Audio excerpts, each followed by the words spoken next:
Should be good in about 5-10 seconds. I'm gonna check on my phone that the sound is good, but if I don't come back in. Thank you.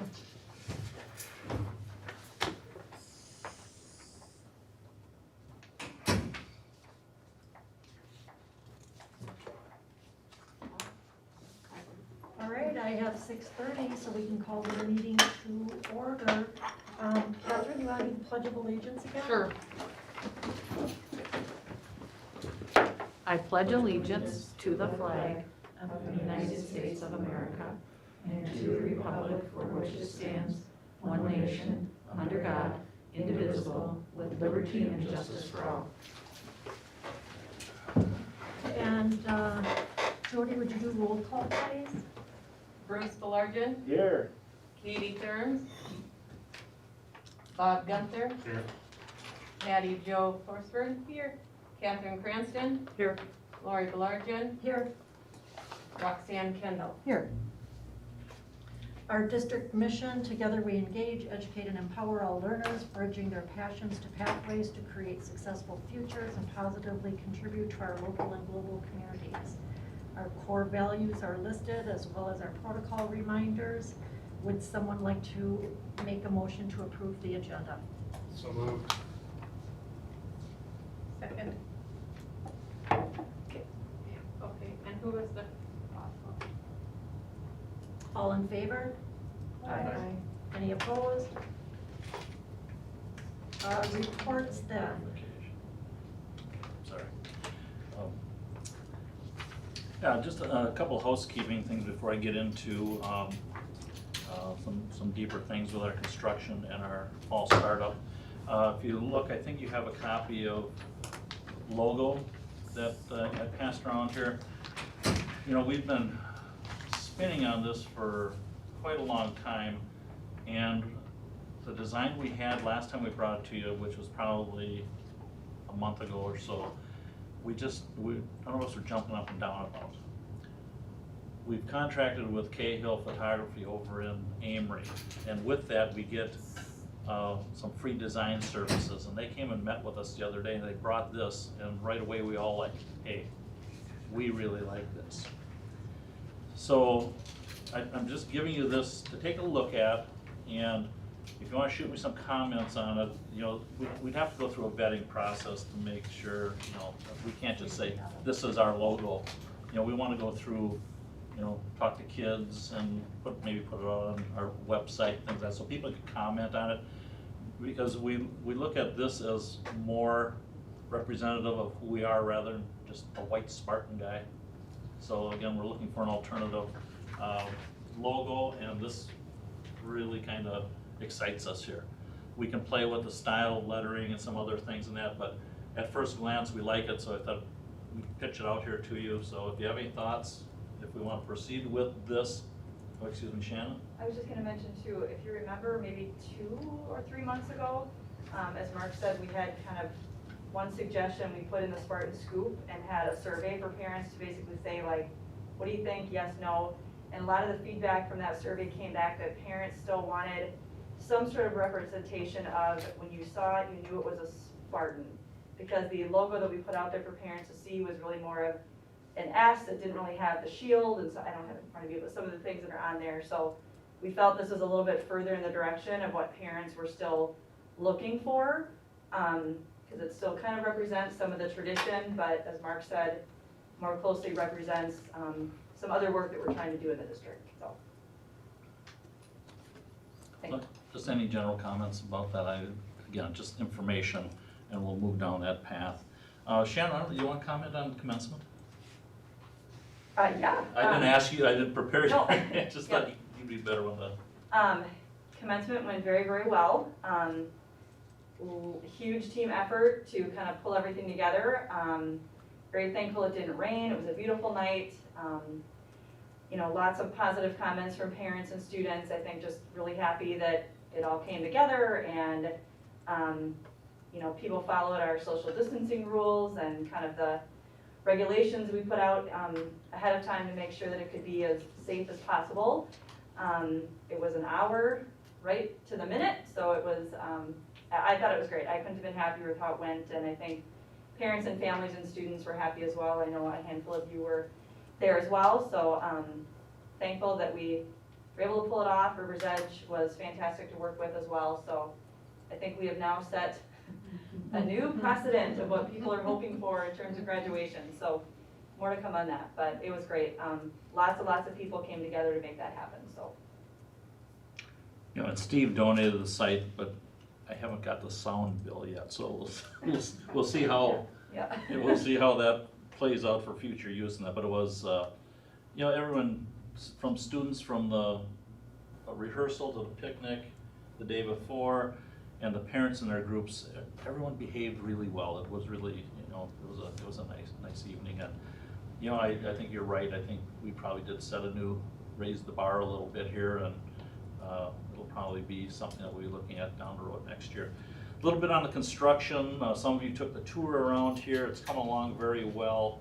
A lot of painting. Most of the painting is done in the building. A lot of the flooring is laid.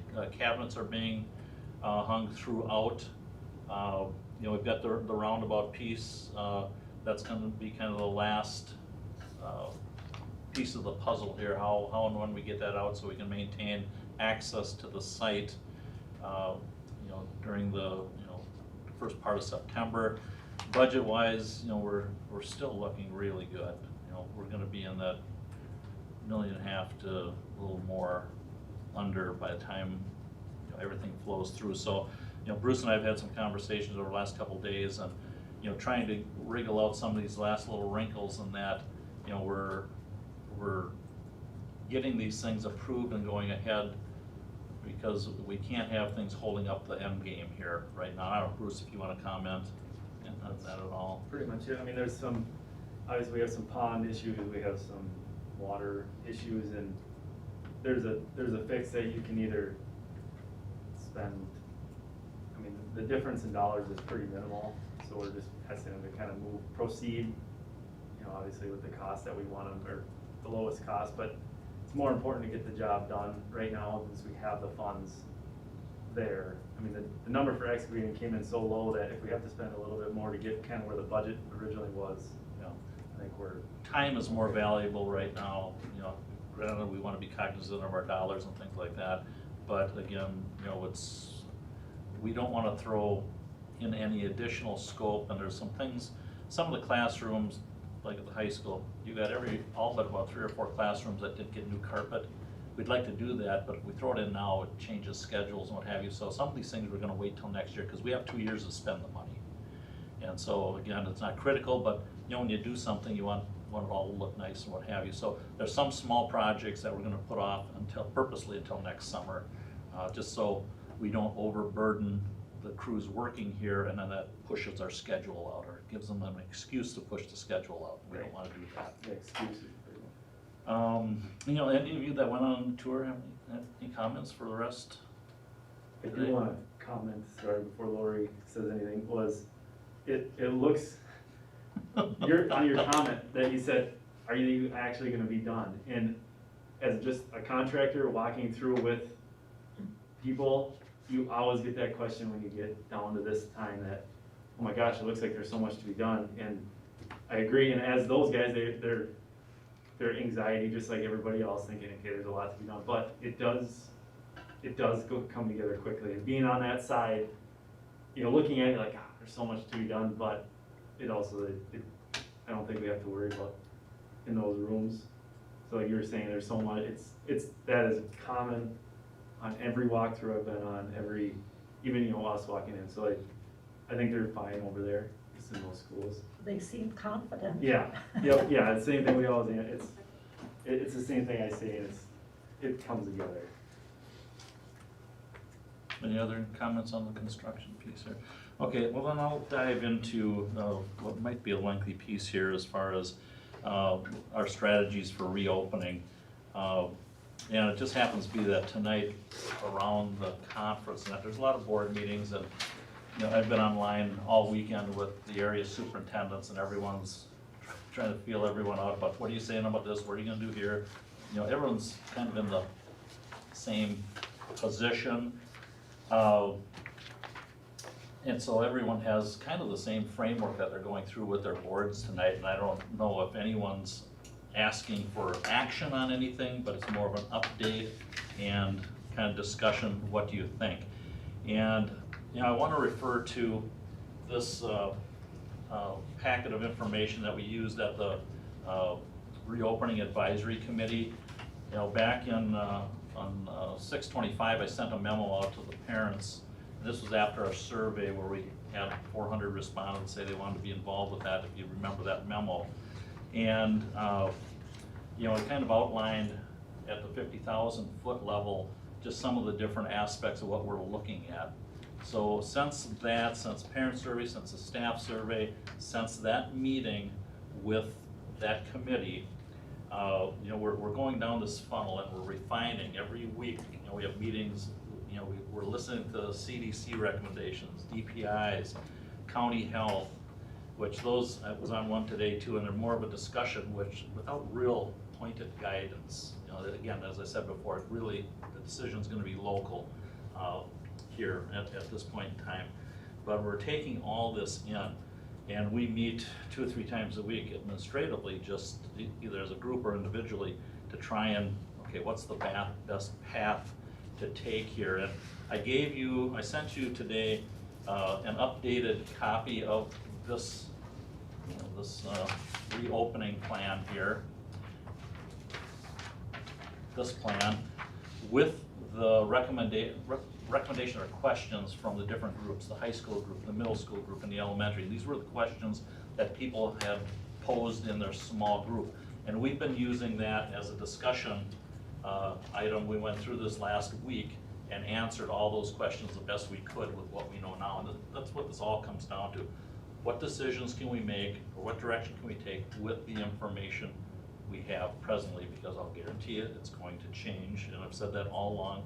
And it is, whether it's direction or guidelines from an agency or what the conference or educational peer pressure is to move in a certain direction. And so we got to balance that out as far as, you know, what's realistic to work on right now, and how can we take this a step at a time. So just very, very simply, you know, hopefully you've had a chance to look through that document. And again, I don't want to really go through it again, because that's about 45 minutes worth of detailed information.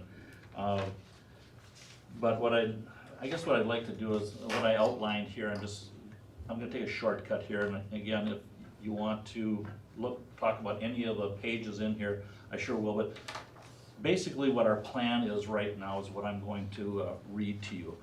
And the following is the most current plan for reopening our schools. This information follows the input we received from all the different groups, and even WIAA is weighing in on what we should be doing now. And I think they're going to come out with some guidance for fall activities, and I'll talk about that in a little bit. But all student staff illness will be looked at on a case-to-case basis as we move into the school year. You know, regular illness and COVID-19 have 2 different protocols as far as we're concerned right now.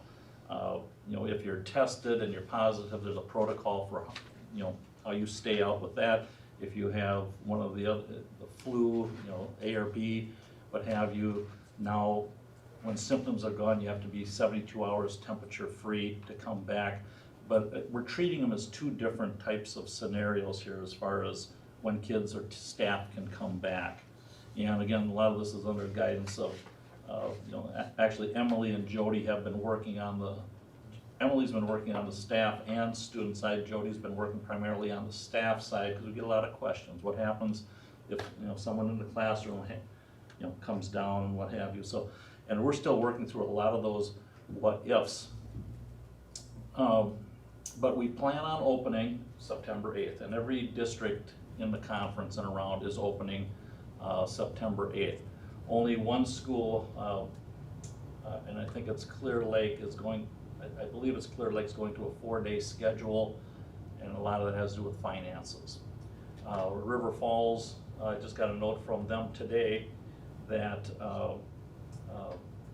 they are going to discuss a 4-day week, a Monday, Tuesday, and a cleaning Wednesday. they haven't decided that, and I think there were some rumblings going around that they had already decided that schedule, and they have not. So again, those are all things that we're keeping in our toolbox if we, if we need to do those, move to something like that, but that's not our main direction. Our main direction is to open up on September 8th with a full face-to-face. We're gonna play with the starting times a little bit, and has nothing to do with illness or what have you. It has to do with that we're going from 3 bus stops now to 2 in pickups with the new layout of the campus. So we're gonna play a little bit, a few minutes here or there on how we pick up and drop off kids, because it's a different rotation through the campus rather than making 3 laps around. Let's just say we're going to elementary, dropping off, and then we're dropping off at the middle school, high school, and boom, they're gone. And if you recall how it used to be, we had buses in a lap race around here at the beginning and end of the day. So again, 5-day week, face-to-face. At this point in time, and I expect this to change, face covering will be optional, except where social distancing cannot be maintained. And I'll give you some examples of buses are one thing. Even for summer school, we put a note out now that it depends on what the bus load is. If we can't maintain, proper social distancing, we're requiring, we're gonna require students to wear masks. We've told parents already, Michelle's put a note out that plan on purchasing these for your students or have them with them. And as we want to prepare parents for possible face coverings for the school year, I would say that I think you know how contentious that has been on both sides of the issue. I would say we should wait till the middle of that middle meeting in August to make a final decision on that, because whatever we decide, again, we don't know what's going to happen in this direction. There may be something else that comes out, but I would say I think it's inevitable it's going to happen.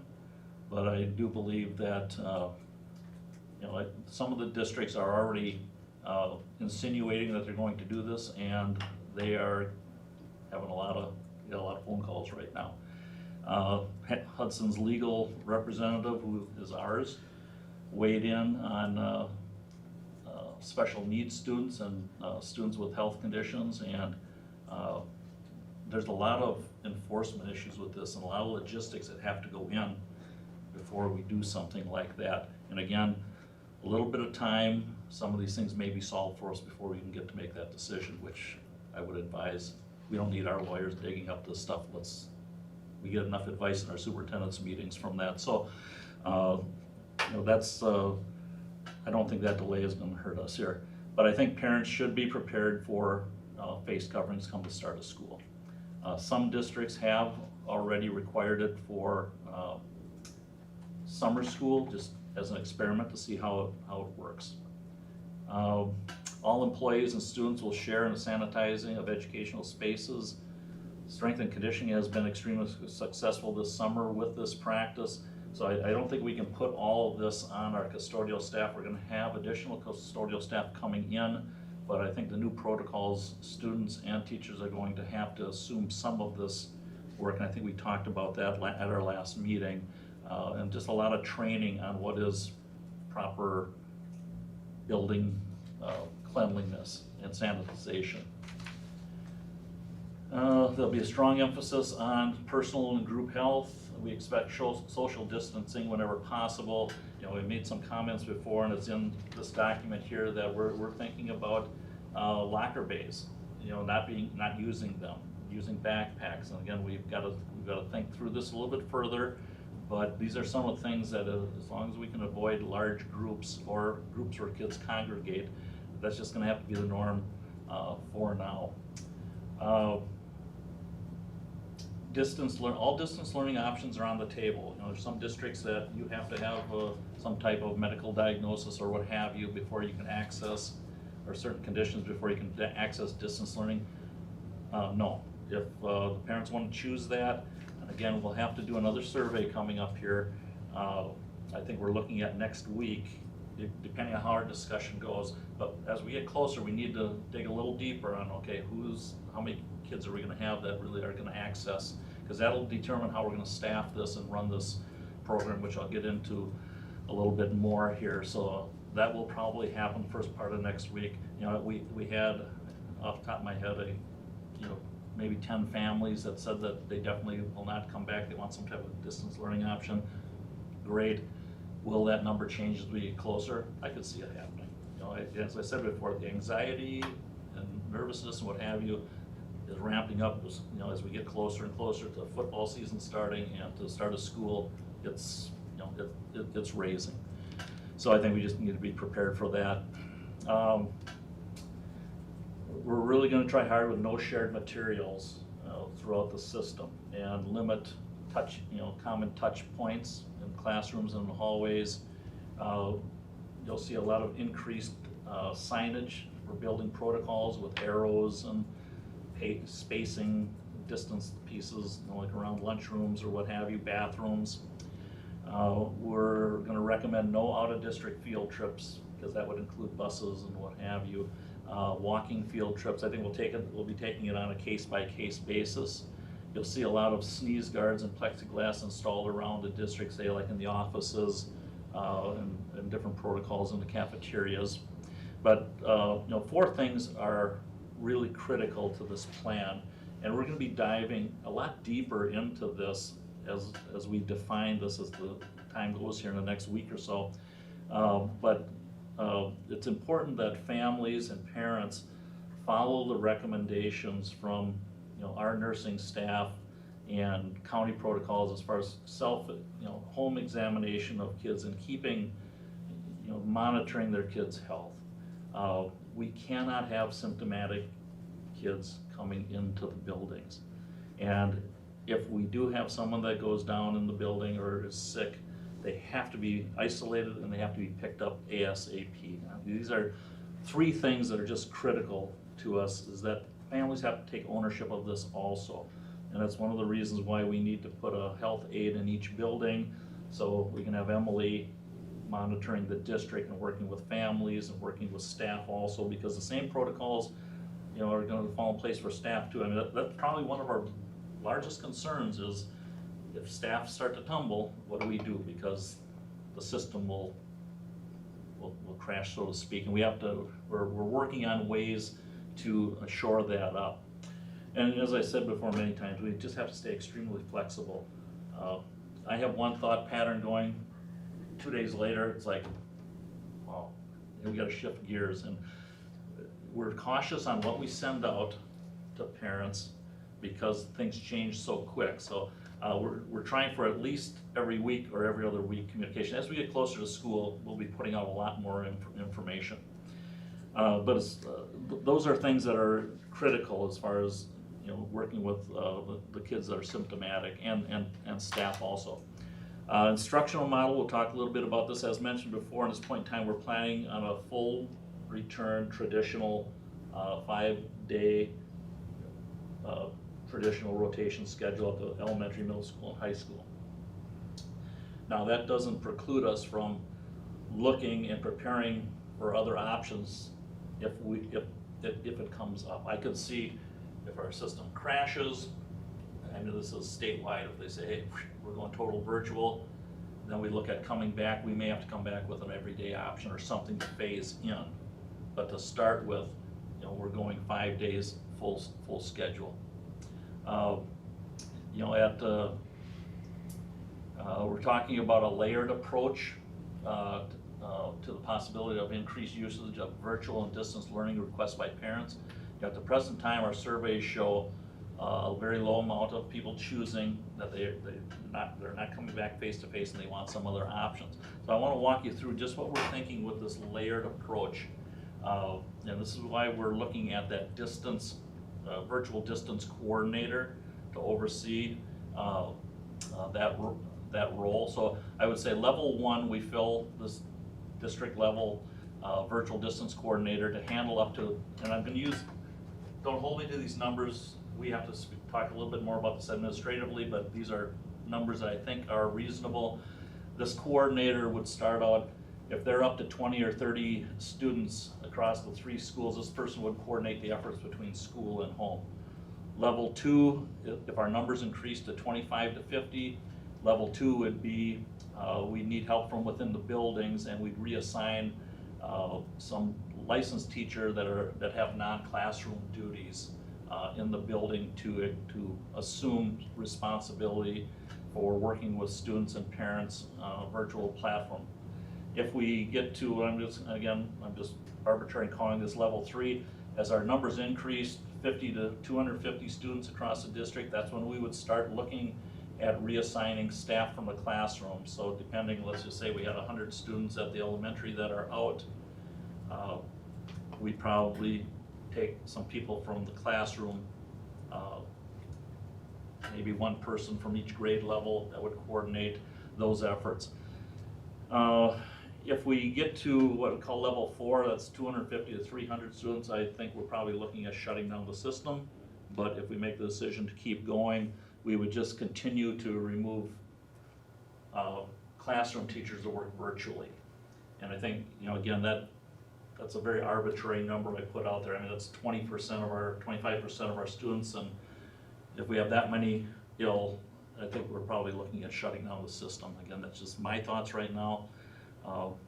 But again, I just want to put some numbers to this to kind of give you an idea how we're going to deal with this virtual piece should people start requesting more and more. And we'll run a survey now this next week. We may have 50 people that say, you know what, I want a distance or virtual option, then we know how to staff it to begin with.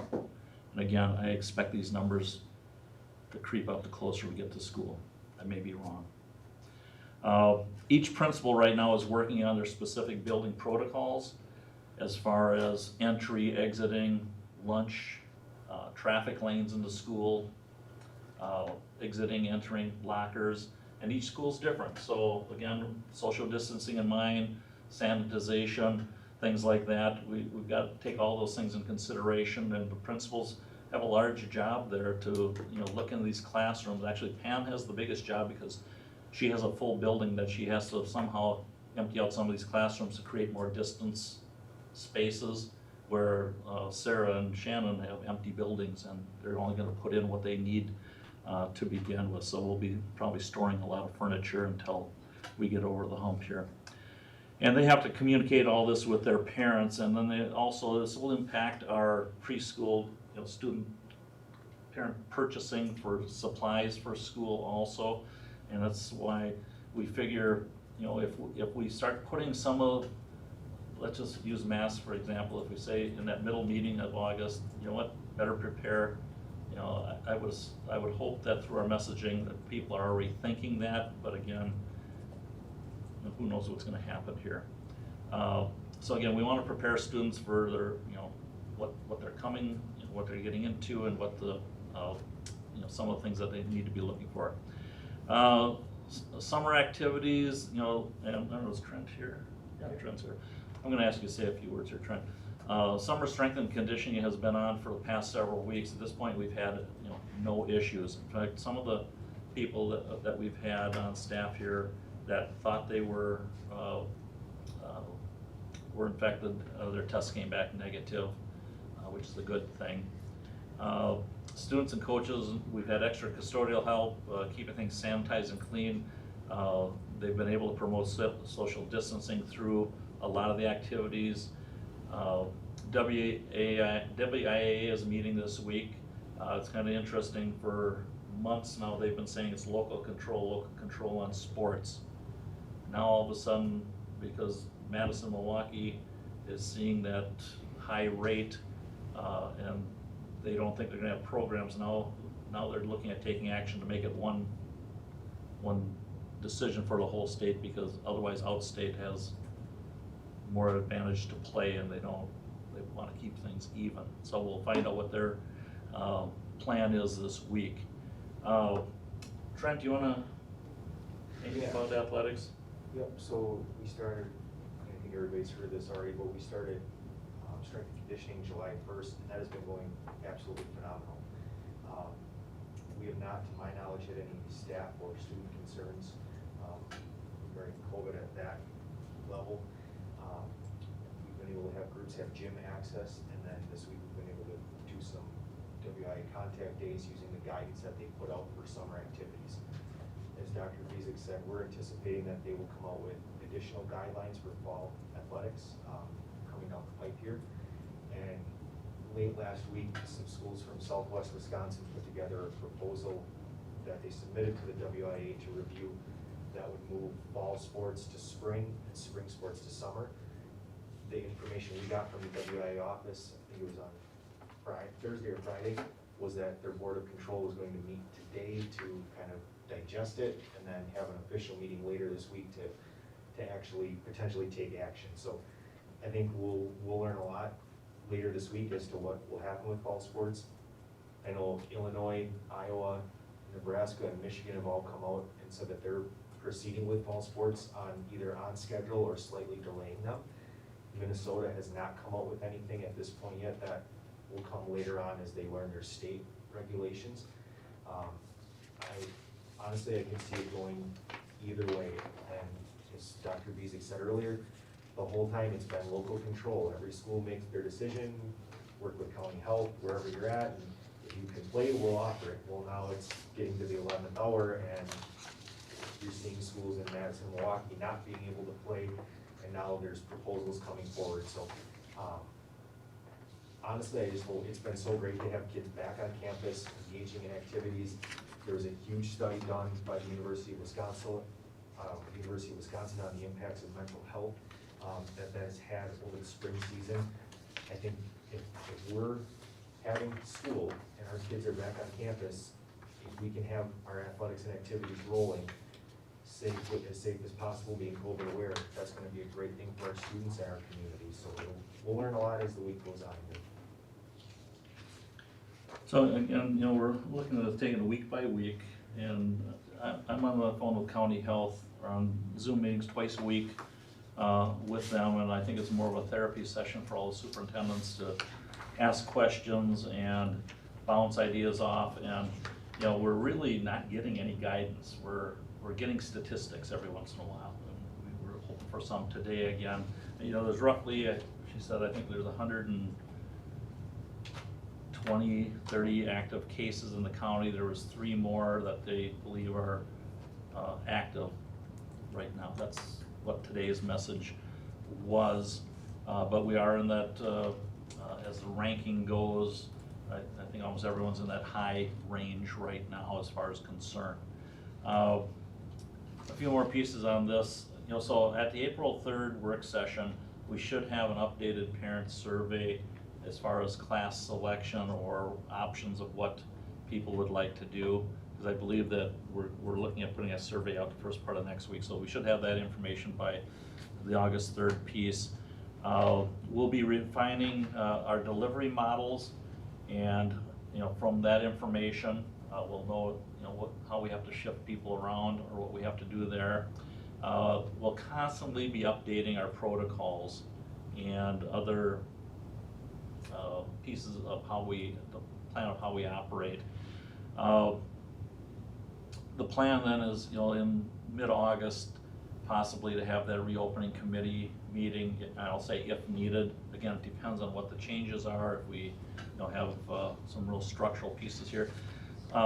There's another document that I didn't share with you because this is really our administrative notes, and it's a list of our administrative work on the instructional models, just to let you know that we're going to put that survey out because that's going to drive a lot of what we do with our modeling here.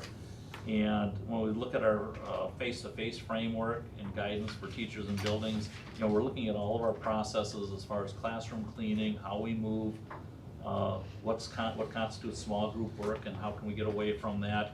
What are our specialists going to be? How are they going to deal with small groups? Just our whole material handling and management, and then our the whole adult interaction. How are our teachers interacting with students? One thing I did not have on here is that we're going to limit visitors to our buildings. It's going to be the exceptions where outside people get into the buildings. As far as lunch with elementary kids, parents, not going to happen to start out with here. But we're really going to have a tight screening process as far as outside people coming in. And again, I talked to some of the things on distance learning, even though we went through this for the last few months of the year there, we found out where our holes are. Staff has been very good at taking additional instruction, should we have to go to a virtual learning platform, I think they've been very good picking up, I think they, some people think it's inevitable we're gonna be shut down, and very well it could happen again, and we just have to be prepared.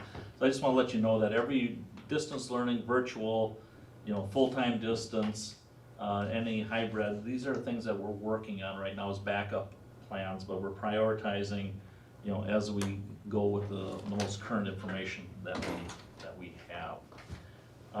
Again, this was a really good evening that we spent with people, good interaction, those questions, and I did send you out, what our responses are, we'll post all this information here so people can see what the questions, that they had, what we know as of right now. Our answers on these sheets right here. And, when Tasia gets back, she'll be inputting, we have a separate page, a link right off our front page of our website. Anything you need to know about the district and COVID, all my communications, everything we're working on will be kind of a one-stop shop there. And both Emily and Jody have been, contributing so much to, our direction. I can't say enough. But that's where we're at right now. And again, this is what we know right now. And it'll be interesting to see what the discussions are in the next couple of days with superintendents from around the area here to see what kind of conversations they had, and because that helps us also with plotting our direction too. Because we try and stay, within the same ballpark as everyone, but every district's different. We have those 2 surveys out there with the parents saying, open it up, no restrictions, back to normal. We've got a survey with staff that says, a little under half, 50% of them say, we want precautionary measures like masks with staff and students and what have you. So again, my recommendation right now is that, we stay the course until that mid-August, and I think we'll have some really good data by then to, and again, some of these decisions may be made for us, that make it real easy. I just, with the polarization on some of these issues, I don't want to throw gas on it right now before we really have a clear path. I see the inevitable, but again, let's play this out a little bit. Questions, comments? I have a question. With the survey that you guys send out, the next one, because the first one was just kind of a blanket survey. With this next one, can it be representative of the students? Because like I have 3 students in the school, but I could only do 1 answer. Where parents might send a high schooler to school and might not send a 1st grader.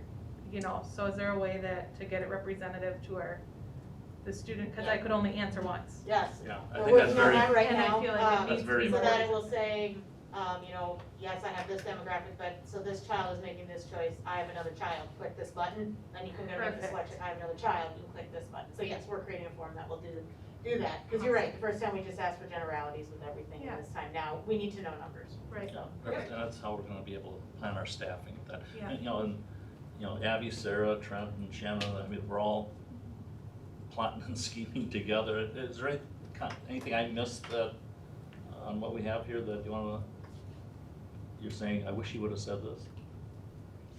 Just that we're working with staff as well, doing lots of planning meetings with our teachers, because they're really the ones, now that we have some framework and we know that it's molding, but getting their input has been super helpful. I meet with even groups of special ed teachers or specialists, and just, what are they thinking? Because they think throughout every step that they will face with students, and kind of, any details are missing, so that's been super helpful, and I know they're reaching out to staff, and so that piece is also in the works while we're trying to mold the big picture at the same time. Anything else, guys? No? Good. Questions, comments that, on the direction we're moving, anything that you think we need to hype up a little bit or we're missing from what you're hearing? I understand your plan and where you're going, and I understand the need for getting more data as we move forward in time before you make decisions. The thing that I'm most concerned about is some kind of emergency handbook type of thing. We have emergency handbooks that our guidance counselors and school psychologists put together for, Oh, sure. if this happens, this is what we're gonna do. I wish we could have something like that for if a teacher tests positive. What's the next step? What are you gonna do? Who do you contact? Where do you start? I would think that would be very helpful for you, everyone to have ahead of time, so that you don't find yourself in a situation where you're trying to make decisions at that moment. And some of the, as I mentioned, between Emily and Jody, you know, a lot of these pieces are coming together as far as. Yeah, we are working on that. I am, you know, if you arrive to work and are sick, do the, like, come down sick during the day, do this. If you're sick at home, do this. If somebody in your family has been exposed, do this. And so, writing it, it's not released yet, but before, you know, staff come back on the 26th and 27th of, I mean, I get we have some summer school staff coming back. That's a small, like next week, that's a small enough group that we're, you know, can maintain that conversation one-on-one. But like the large release of, here's your guidelines, this is exactly what you have to do. That if you wake up in the morning with a fever, call Jody and your building admin or send an email, you know, I can't come to work. So there will be stuff, and then while you're awaiting the test, this is what you need to do and the pay situation, and then once you have your test results, here's what you do. And so, but to write a scenario for every case is also almost impossible, so it's basically contact Jody, you know, or contact Emily.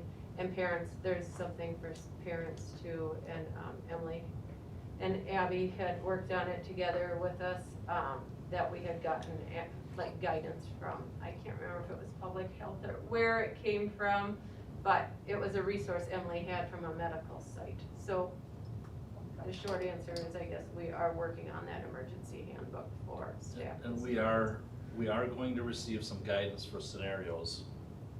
And again, it's guidance, so we can take those and adapt them, what they recommend if someone comes down or if a student comes down with it. Is it a classroom issue? Is it a building issue?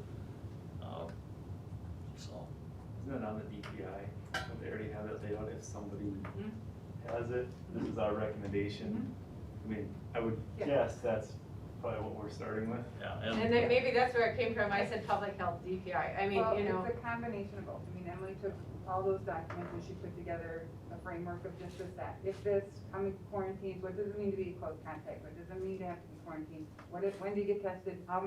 The days, you know, just all of that. She put it in a nice document. Her and I are tweaking it, fine tuning it to make it more user friendly so people really understand it, because it's written in a medical language. And so it's pretty much, we're gonna review it tomorrow when we meet, and it's pretty ready to send out. And then we're making one for families too, to be able to be posted on that website, the live website on our Somerset page. So, yep, we got it, because you're right, we're getting lots of questions already from people, and it's just a nice go-to for us, for me. but it's nice to have those questions and know what people are Well, and thinking, so we can put them it's in in these. it's in a Google Doc, so if a new one comes up and all of a sudden we need to, that's a live, like, we can update, like, oh, hadn't thought of this scenario, or this is new to us, let's add this. It was confusing to people, so it may be very much a living work in progress as we see what questions arise out of it.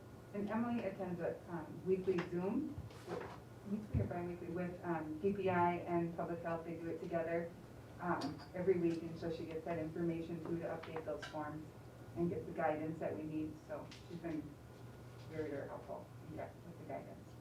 I was hoping we'd get a little bit more guidance from county because it's here, but most of it comes from EPI and, Department of Health and CDC.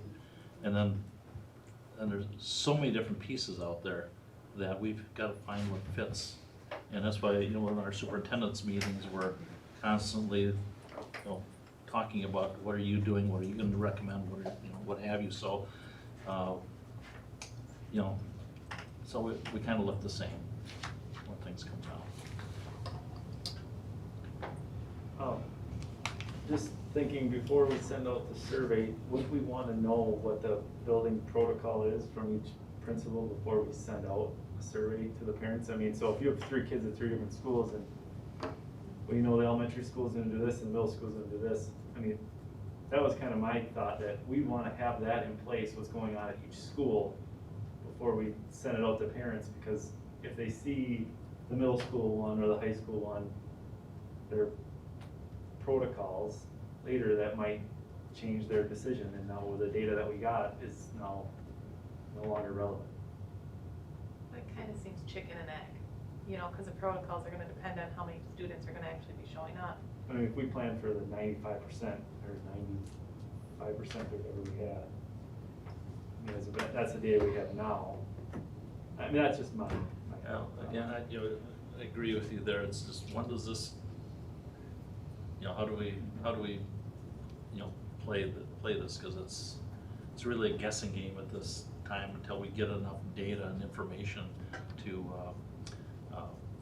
make some decisions. We just heard the other day that, I don't know if it was Menominee or somebody just hired 20 more teachers to break down class sizes.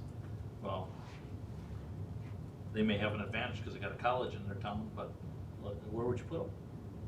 There's things like that. So until we know who's going to be here, who isn't, or get a pretty good handle on it, then I think it's like bus riding.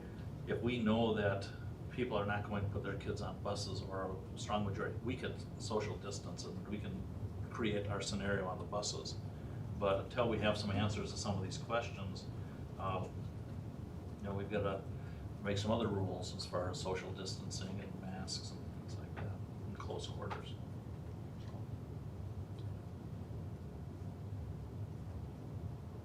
Did anybody else have any questions? All right, then we are ready to go on to the financial report. Is Dave going to talk with us or not?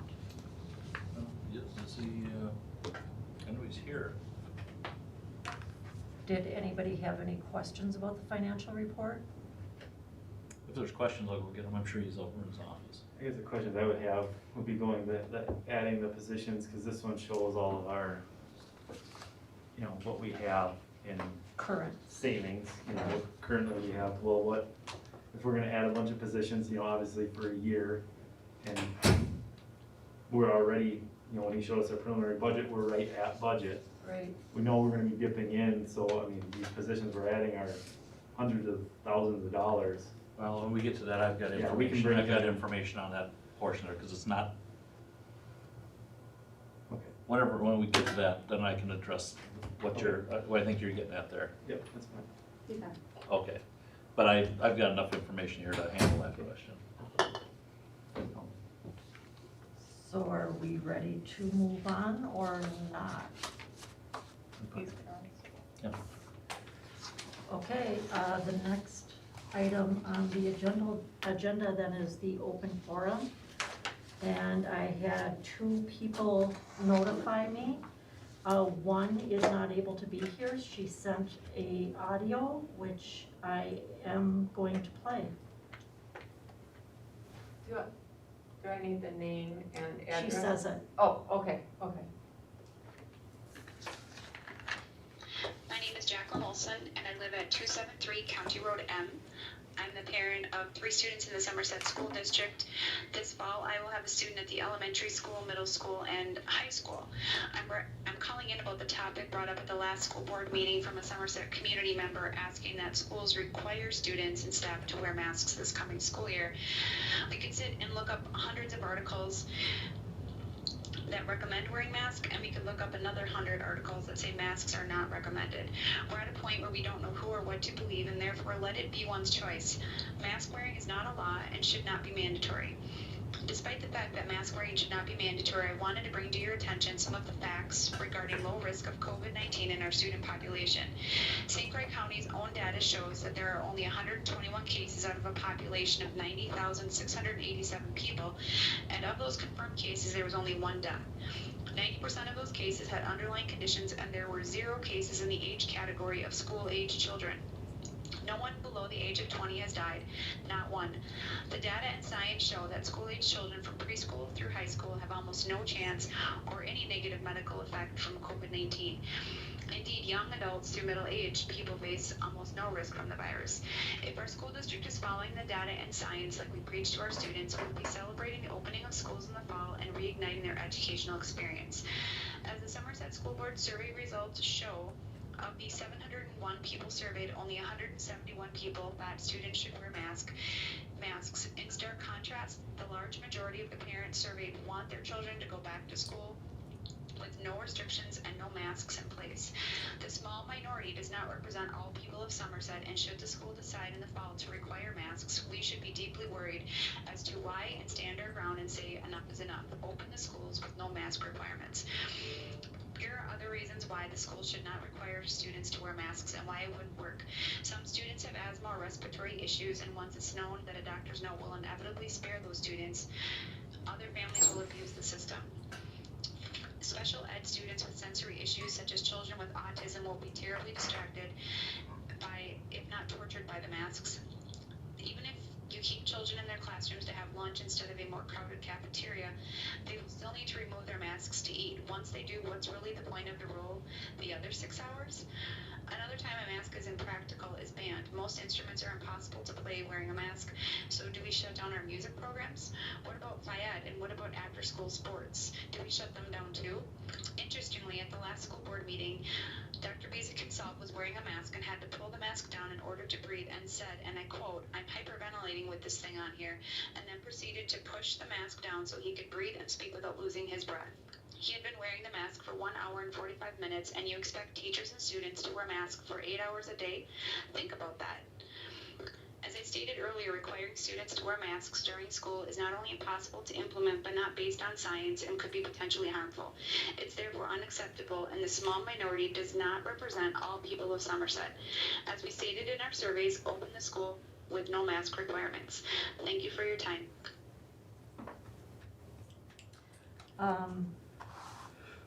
Jacqueline asked me to indicate that the data she referenced was from 1 week ago, and the number of COVID cases in St. Croix County is now up to 348, and deaths at 2. The other person who contacted me regarding a public comment is Dr. Lisa Ramsey. Thank you. I'll begin by saying that yes, so we are up to 348, and I am the volunteer medical advisor for our county and work with Kelly Engen, who is our administrator for the county. St. Croix also had 2 deaths associated with those 350 cases, and we have ongoing outbreaks. The National Guard was in our county again today. Our county and neighboring counties are listed as high-risk, high-activity counties right now. At least our trajectories are stable or flat right now. Pierce has a rising trajectory in the number of cases. So I agree with Dr. Mark that our decisions will be made for us, I am confident, in the next 6 weeks, simply by how the numbers are progressing. Before I retort point by point, let me point out that there was a huge study that just was published this weekend, over 65,000 students in South Korea. They studied the activity levels of kids going back to school, both in the elementary age category of 5 or 6 up through age 10, and then the 10 to 18 year group. So the one size fit all is true, and you don't need to do that. The elementary school kids have certain risks, which actually are lower than when we get to the middle school or high school risk, which have the highest transmission rate equal to adults, if not higher than adults, because of their lack of hygiene or attention to distancing, wearing face masks, and hand washing is the suspected reasons. So there doesn't have to be a one-size-fits-all, but we can look at different age groups because the data is broken down with different age groups.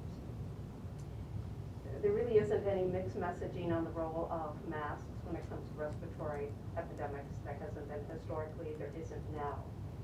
What she was referring to was early on in March when we did not have community spread. And the messaging then was distancing, hand washing. Unless you've been around somebody who has traveled, you don't need to wear masks. Unfortunately, that changed within 3 weeks. By the first week in April, we had evidence of community spread in America, and the messaging then consistent between Dr. Fauci and the CDC. Masks are essential as well as distancing and hand washing. That has been consistent across the board. As far as the effects of COVID on school-age children, holy cow, I mean, the younger the age, infancy excluded, because they actually do poorly with COVID. But when we talk about school-age kids up through about age 10, they represent only about 2% of Wisconsin's cases. By the time we get to age 10 through age 18, so the middle school and high school age, interestingly enough, a week ago, that was about 8% of Wisconsin's cases, and our cases are 43,000. So that's about 1,400 kids. That actually went from 8% up to 9%. Again, showing that that age demographic from 10 to 18 can transmit COVID between themselves, as well as contracting it from adults like teachers in a closed space. The debate has always been in the elementary school, the little kids, do they really spread COVID? I guess it's possible, but they're down at a low level and they don't speak with as much velocity in their voice to be able to spread that infective dose to other people. Adults speak with adult voices, and we're able to project those viral particles a lot farther. So teacher onto kids is probably a bigger risk than little kids onto teachers or little kids onto each other. I don't see as much mixed messaging when it comes to how to handle littler kids. The exposure on a school bus, it's a closed environment. They're not going to be able to keep the school bus windows open in wintertime. The masks make perfect sense there. Masks make perfect sense in a hallway where you can't keep kids socially distant, especially little kids. That makes sense. But when they're seated at their desks, as you are seated, facing forward, the mask can come off. They're facing forward. When you go to lunch, when you go out into the hallway, the mask should go back on. They've been concerned about sterility and touching your face and blah. You know, it has nothing to do with sterility. These aren't sterile things. They're only meant to slow down the projection of what I breathe out to you. And if you add a little filter, they actually help prevent me catching your COVID if you are spewing it, because they block the particle size coming in that I breathe in. So that's really the function of masks. The sterility part, how we take our masks off, you know, we hand wash and we hand sanitize. And that's the whole purpose of those interventions. You know, by the time the kids reach middle school and high school, though, I think with the rising numbers of up to 9% of those kids being infected in our state, especially looking at this large study that just came out of South Korea, there's even more of a need to have masks, because those kids too, and Dr. Markey touched upon this, those kids too are taught in a classroom setting that goes from room to room to room. So when you have any positivity, that's going to potentially contaminate your entire school. In the elementary school, they talk more about teaching in cohorts. So if there is a positive case, and all positives are reported to the county, and then the county does the contact tracing, they will let Emily know who's positive. They will begin the contact tracing paradigm and how many kids are in the classroom, the teacher that was exposed.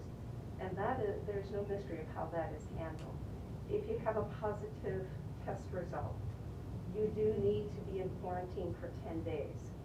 If you are asymptomatic At 10 days, you're done. If you have a positive test result and you become symptomatic, you have to stay in quarantine until you have been afebrile without the use of aspirin, Tylenol, ibuprofen, any antipyretic for at least 24 to 48 hours before you can be out of quarantine. If you've been exposed, but you're not positive, that you were the teacher or the child in that classroom, you have to be in quarantine for 14 days. And that has not changed. I'm positive, but I have no symptoms. I'm positive, I have symptoms. Those are the recommendations, the 10-day rule that just came out today from the CDC. Our state, as well as our counties, follow CDC guidelines. But there is a significant risk for 14-day quarantine with any exposure.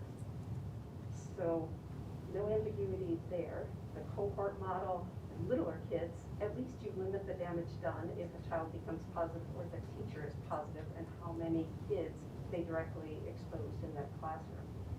It gets a little bit dicier, I would think, in the middle school and high school, where the risk when kids go from room to room to room, there's a lot of exposure there.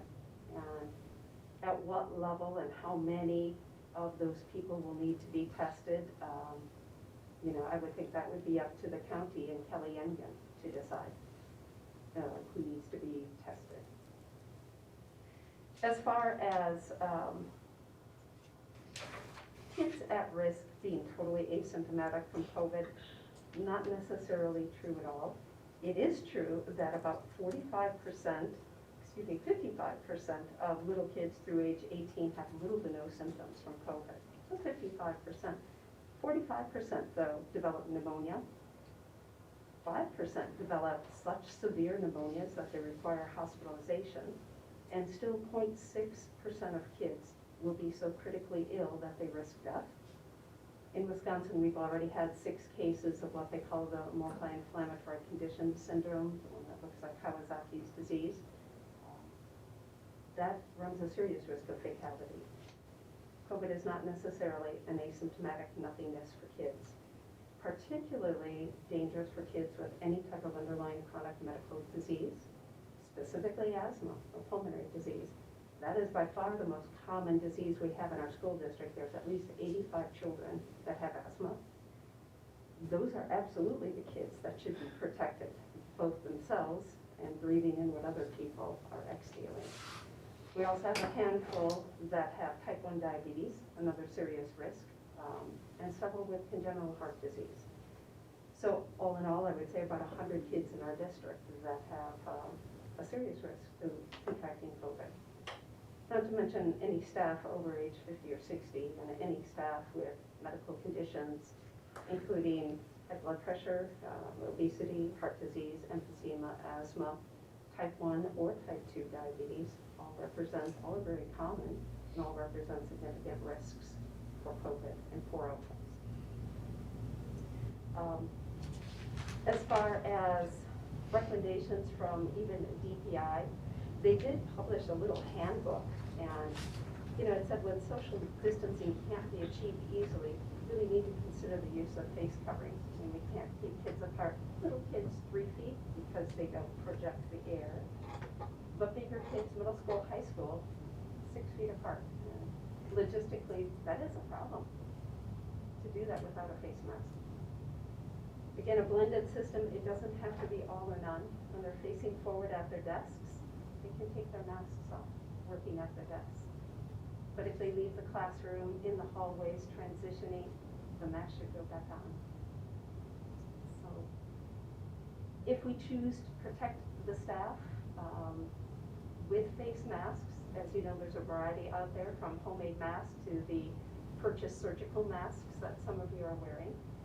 Those, again, really slow the projection of viral particles that could be in your breath.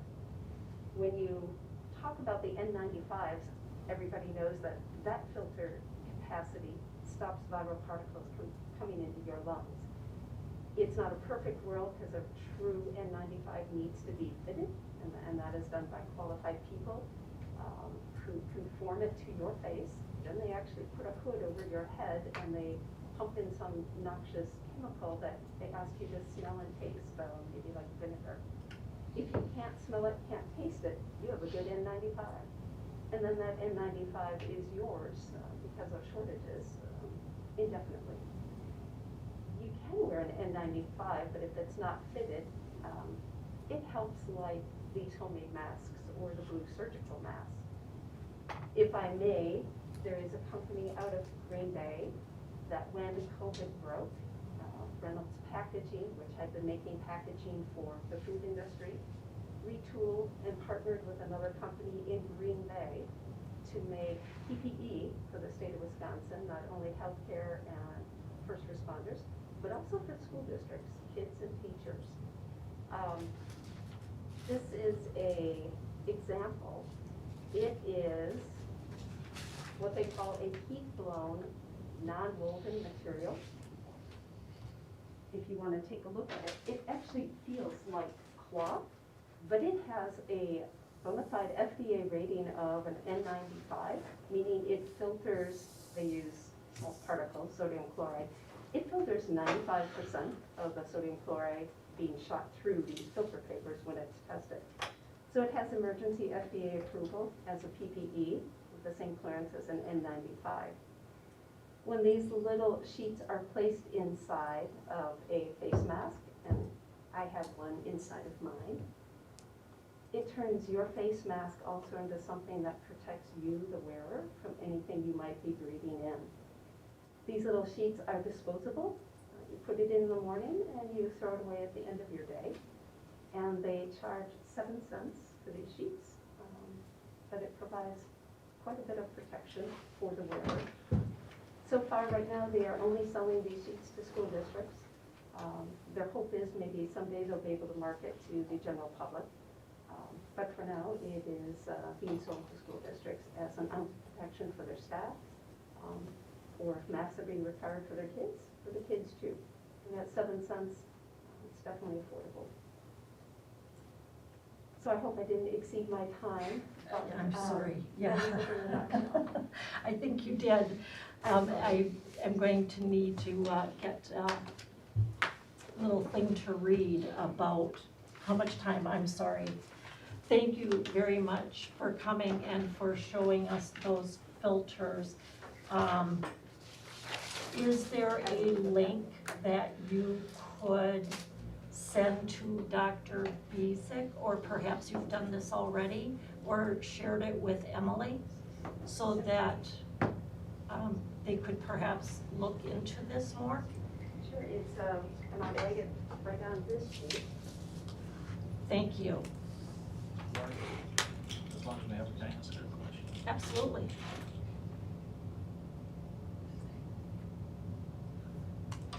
All one word, brisefacemask.com.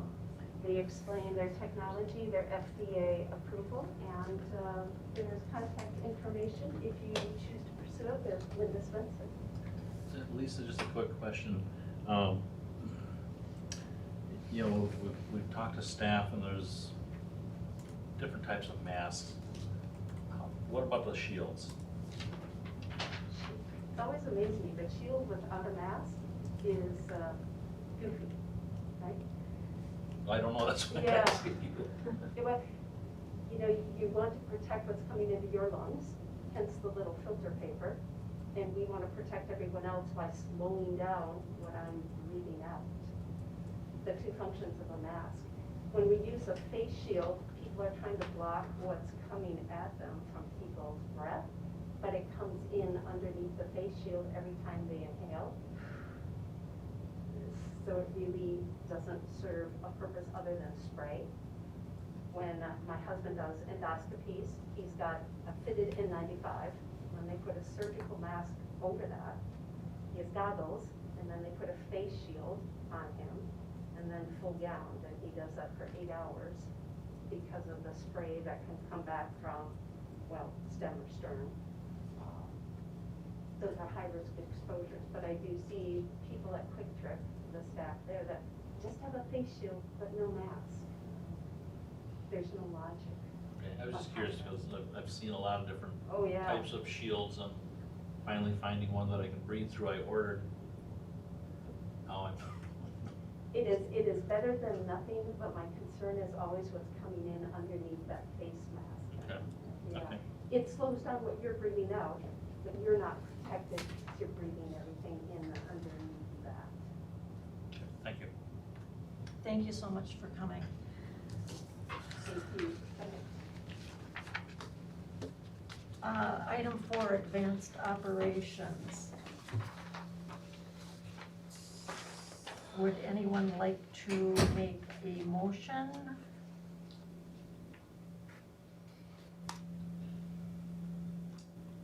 Make a motion to approve A, B, C, and D. I'll second. Any discussion about any of these items? Oh, what was that motion? Excuse A me. through D. Oh, okay, okay. You said E, we need to talk. No.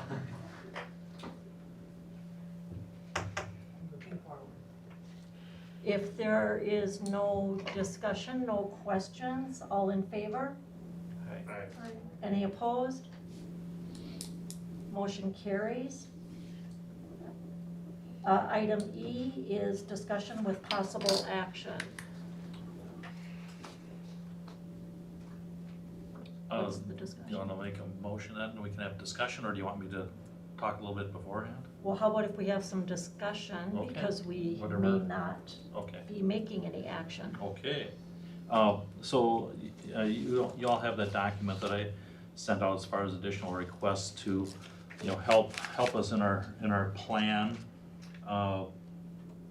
But I'd like to make some amendments to that. I believe as Bruce, you were indicating, I think that depending on the direction we go with these positions, it could be an additional $350,000. And I worry about that, as well as Dave especially. It depends on the scenario we choose here or what rolls out, depends, if we approve, I'll use an example, if we approve the virtual and distance learning coordinator, depending on who that is, because we'll open it up inside, and we know we have some people that are interested in it already, but depending on their position, it depends on how we backfill that position. The other piece, with the help in buildings and grounds, there's two routes we could go there. We could go clerical, which is probably a little, maybe $15,000 cheaper than a building tech, but I think talking with George and Dave, we'd rather see the building tech piece, and a lot of that has to do with succession planning, also getting, somebody in here that, can inevitably, work into, a lead position. I would say, I would like you to approve the district sub people that we have, but I don't want to go after them or implement that right now. I want to wait and see how this all folds out. If that's the biggest chunk of dollars here.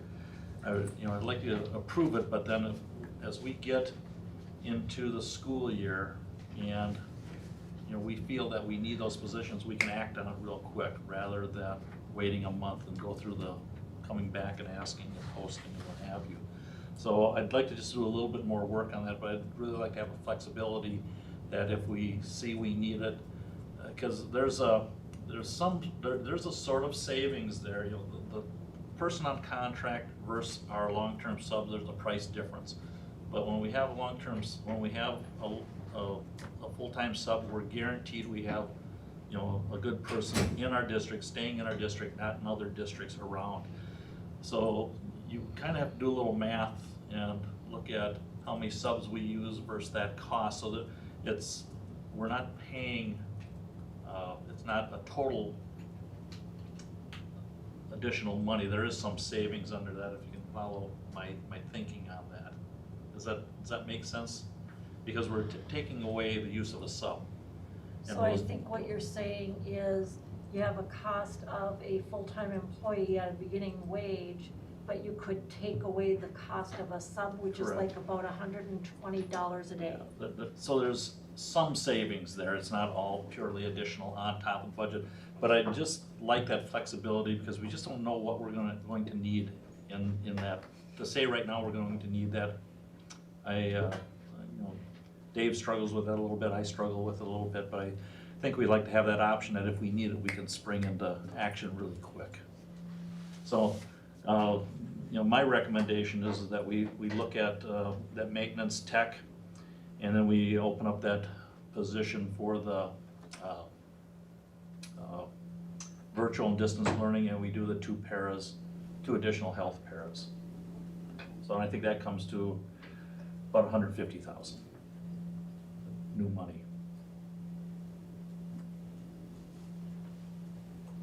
Because the 3 subs is about $206,000 right So there. would those positions all be like a 1-year position? So I'd like to structure those as 1-year student contact positions. Just the health aides, and if we hired a subs would be, student contact. So granted, they're gonna be on teacher contract, but if we don't have the kids here, Right. we don't need them. And again, we gotta play this by ear too, because what happens if we have several teachers, when you're home and you're quarantined, chances are you're gonna be able to work from home. But if you really go into deep need care, we're gonna need a substitute for those kids. So again, how we coordinate that, we just need some flexibility here. So I just have a clarification. Yeah. So if we end up in total distance learning because we have COVID issues, we would not need those subs and they would not be under contract to work for us. Right, we won't need those subs, and we more than likely won't need the additional health paras. Okay, what other teachers would we not need? And what other paras do we not need? Because this year, we paid a Right. lot of people who, I'm sorry, we didn't need them. We don't need a crossing guard, we don't need playground people and lunch, I know that's not a popular thing to say, but You're right. we need to have a hard conversation about that. Are we gonna keep people employed who don't have anything to do, or are we gonna furlough them? I'm thinking nurses that are not working anymore from Stillwater Medical Group, that Somerset Clinic is closed. Stillwater, there's many medical facilities, those nurses are all furloughed. Furloughed means that you go under the COVID Act and you go to HR, Jody, you know all about that, and there's places out there. As a taxpayer, I'm concerned about if we are distance learning, we're paying people to stay home. I think we need to talk about that. I hear that, but I also feel that the importance of paras is just as important as coaches, and we put the coaches pretty high, and I feel like crossing guard, it's important. But some of these paras do really good work, and so. And especially like some of the special ed paras. I know Right. for a fact, some of those special ed paras were a lifeline for some of those students. They were the ones that were daily communicating with some of those students. I know that. I'm not putting everybody in that. I'm just saying I think we need to have a plan and not be caught, just like we have a plan with the coaches. I don't think we should just get caught and now we've got distance learning and we've got all these people who are not all doing anything. Some are very valuable and we need them. But do we need lunchroom monitors when we're all distance learning? I think we need to have a plan. I think it's like what you say, essential education. So if we were to figure out where that was in a rank and file type of situation, I think you can get an itemized list of where you cut the line at. Who's essential and who's furloughed?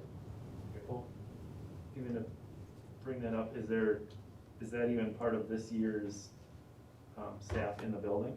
Is there any difference in the people that we have currently in the buildings that may not be, is essential because the kids can't flow as freely as they're supposed to, or go to certain, I don't know, not saying media specialists, but are we gonna have people in the library all the time? We're using our media specialists like we normally would, or is that? Are you saying this year coming in? Yeah, this year coming So in. as of right now, principals can join in on this, but as of right now, the people that we have, we're going to be using them. Okay. The issue is going to be if we shut down. Got it. We survived this last year, and were very gracious on how we treated people. I don't know if we can do that again this year. And I think Dave and I would have to do some work on this as far as recommendations and what have you, but, you know, I agree with you. I think we should have a plan. We just, you know, I've been asked that question already. Taxpayers If really care we, about that. Is there going to be work for the support staff if we go into a shutdown? And, you know, my response is, you know, I don't know. But we should.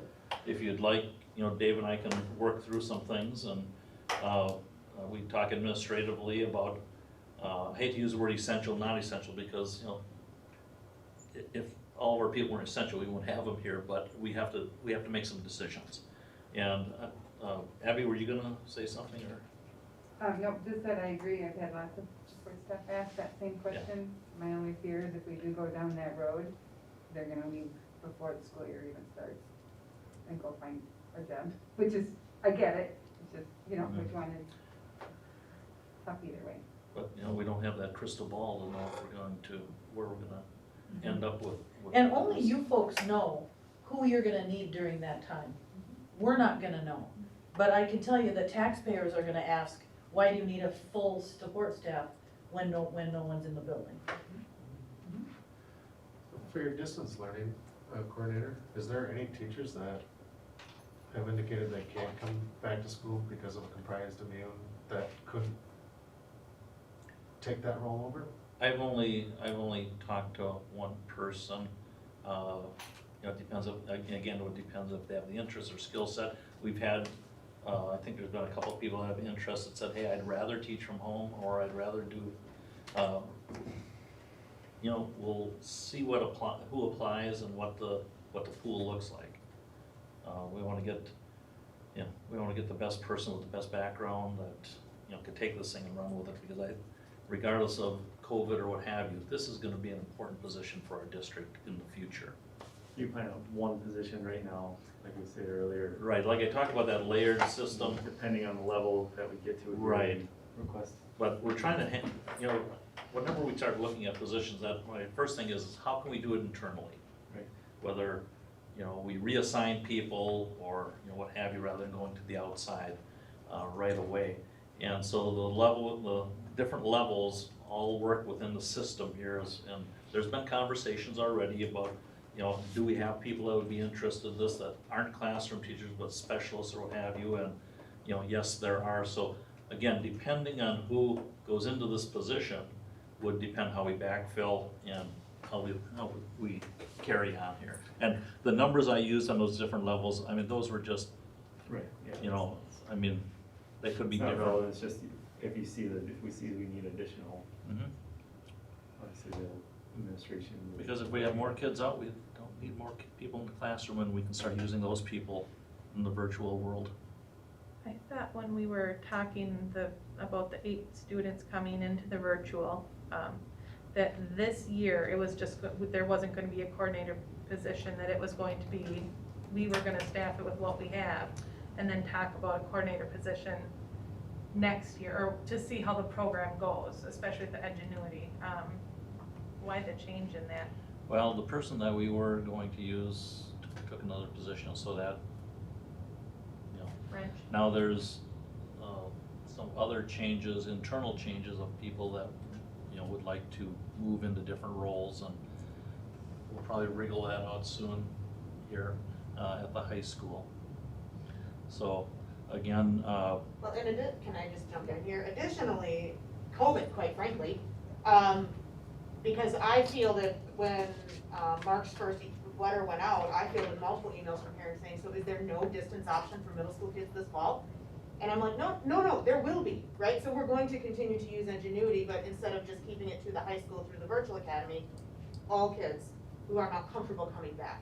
And so instead of asking a teacher, hey, you've got your whole English language arts class that you're gonna see every day, and hey, you've got this group of 8 kids over here that you're gonna be duly responsible for. That's an impossible task to try to do that. So we do need that person to be able to say, okay, I've got all these kids that are just virtual only. And it's because it will be more than the 8 that we were potentially anticipating at the high school. It will be more than that now. And so the short answer is COVID, that's the biggest thing. But if we can get it to grow and it goes well, then like Mark said, that's great for our future as well. But right now, I could not ever ask one of my teachers to say, hey, here's your 80 kids in English, and now you've got these 10, 15, I don't know how many that you're gonna teach from home as well at the same time. That's an that's impossible task for us to ask our staff to Yeah, do. that's been one of our biggest concerns is having to staff multiple platforms. It's just, we can't put that burden on them also. So a lot of our discussions have been around also that, you know, the classroom teacher, you know, when kids are out sick, you know, flu or what have you, they work with the family, the student, the parent. But now we're looking at if the student is out more than 5 days, now distance learning steps in and the teacher and that coordinator works, okay, who's best to handle it? Some teacher may say, you know what, no, I wanna handle it, you know, and some will say that. And then some will say, you know what, I've got too much on my plate, take it and run with it, and that's where we have this. So we're looking at, you know, how many kids are gone, who's gonna coordinate that effort, and I believe this next survey that we're gonna have a lot more interest in, you know, in virtual and distance. I just believe, again, as we ramp up, you know, closer to the year. So, you know, the recommendation would be, like I say, we pursue with this position for the distance learning person, and then we'll backfill it however, and then we'll know what those numbers are. And then the 2 health paras also in the building. Yes, Dave? Yeah. So earlier, Mark, you brought up additional cleaning throughout the buildings during the day.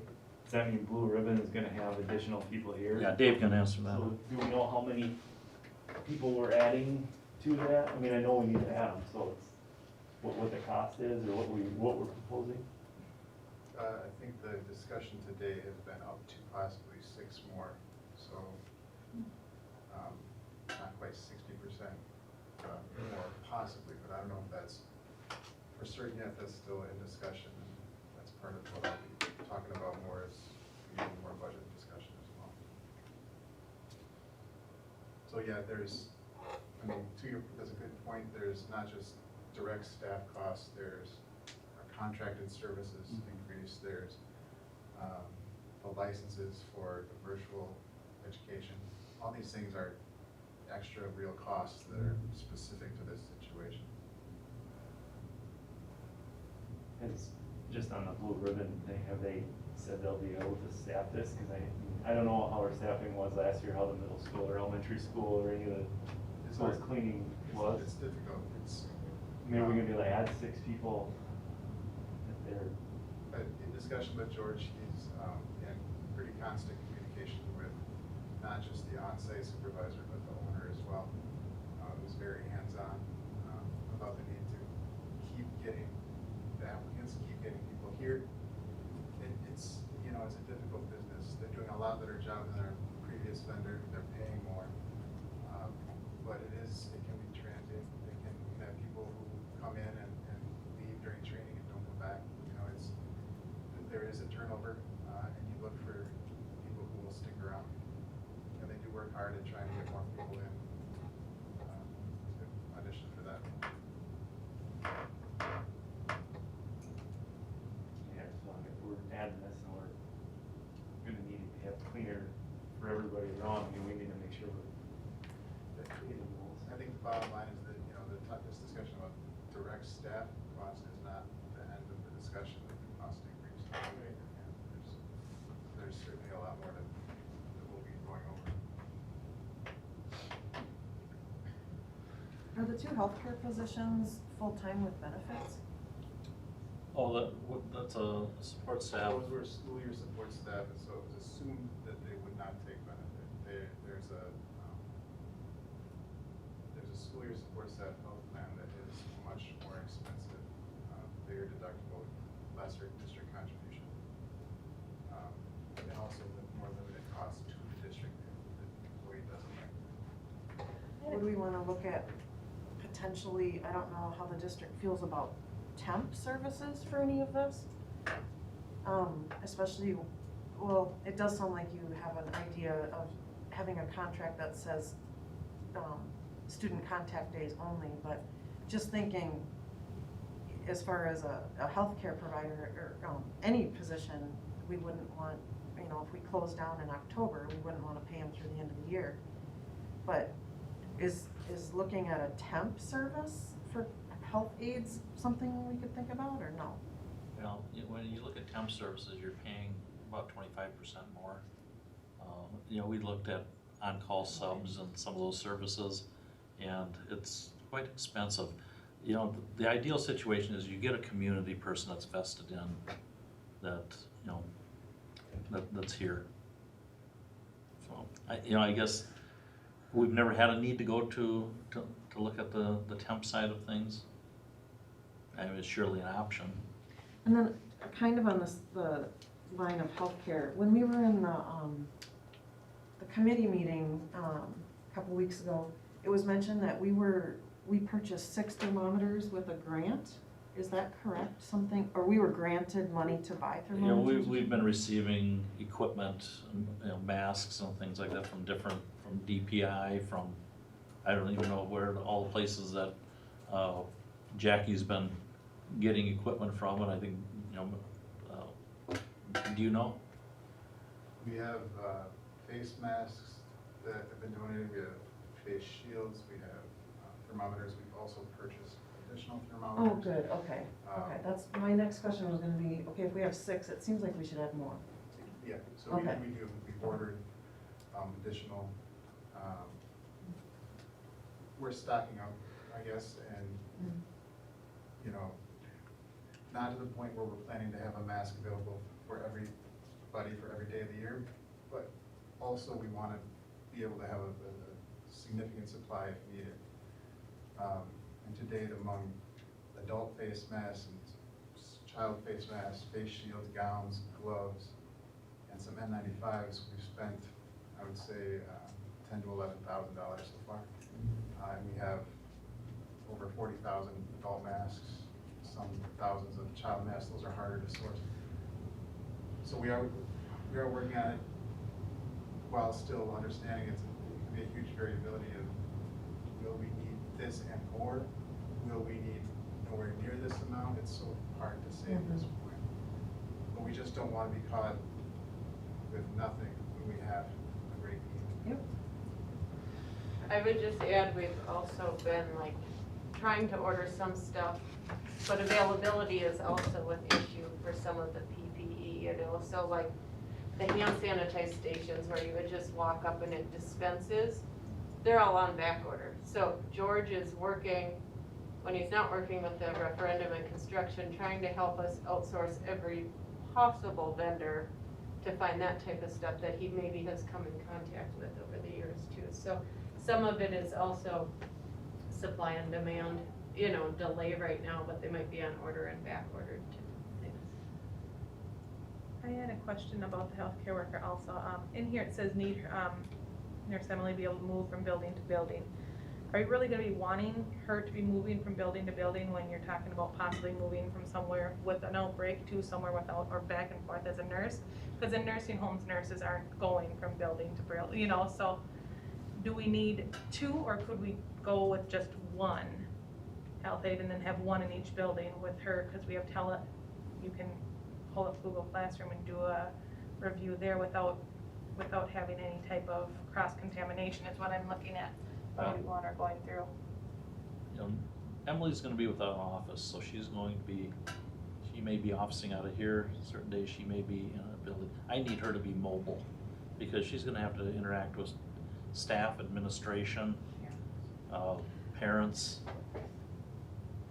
I would think Well, I would- the two health aides, I mean, I guess Pardon? wherever Emily picks her main point, if she's in elementary school or whatever, again, obviously, but like, my mind, and I don't know what you guys are thinking, but that additional health aide, I think would be the conduit between her and making sure that the main points of changes, teachers understand. Like, if there is a question, what changed in our COVID policy today? Well, we go to that health aide. I mean, that's how I would think So you this put person that on would a use. support staff, the policy implementation? No, I can tell you from a teaching standpoint, the health aide is the one doing the day-to-day, the kids that have the headache, the kid that have the tooth has to be pulled. They're busy all day long with anywhere from 5 to 10 kids in that nurse's office.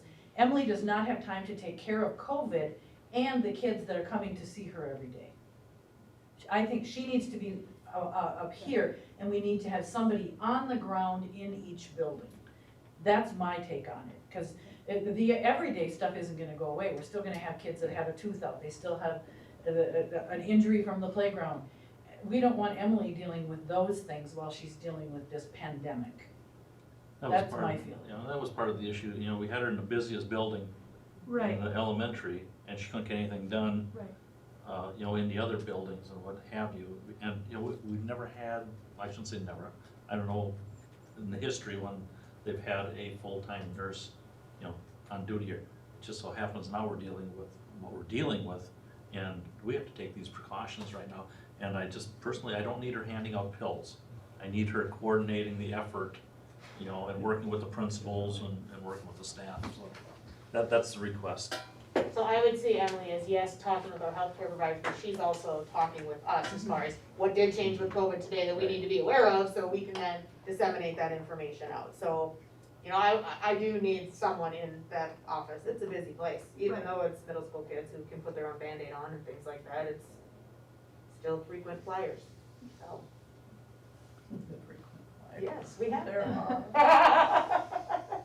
I understand the need to have a person in each healthcare office, but I also share a concern that Patty Jo expressed about having staff move from building to building and spreading something. We have other staff who travel, not as many as we used to, but we still have a few.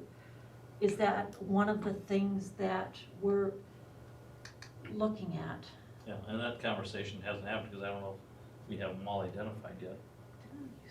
No, but I mean, if you're talking about the person moving from building to building, we're talking about a registered nurse who's gonna take every precaution necessary to stay healthy, Yes. follow the guidelines. She's not gonna, of all the moving parts, she would be my least concern of moving parts from building to building.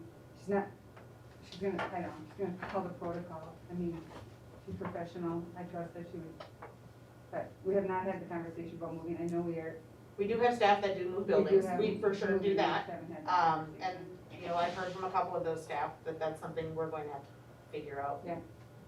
So, These 2 additional health care aides, would we have in their letter of appointment, is just a 1-year appointment? And would we also have in that letter of appointment that if school is canceled, that does not count as a student contact day? Yeah, I believe so, that's what I would like to, what I'd like to see, but I think we need to have our conversation to try and treat people consistently, whether it's supports, well, these are support staff, so if we come,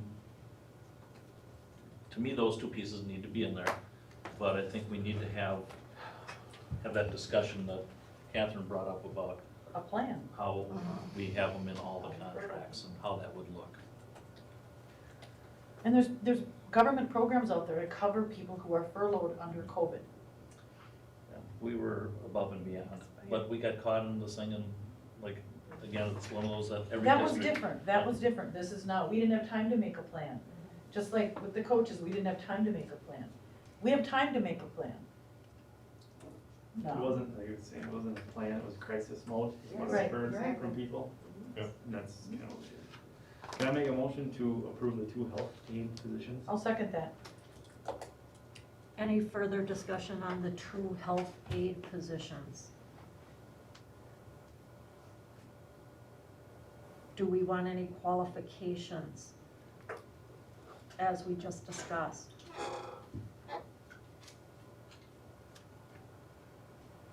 You're gonna, just with the population of people who come in, you're looking at possibly hiring someone with high-risk conditions for COVID. So I don't know what to do on that one. What do you mean? Tell me more about that.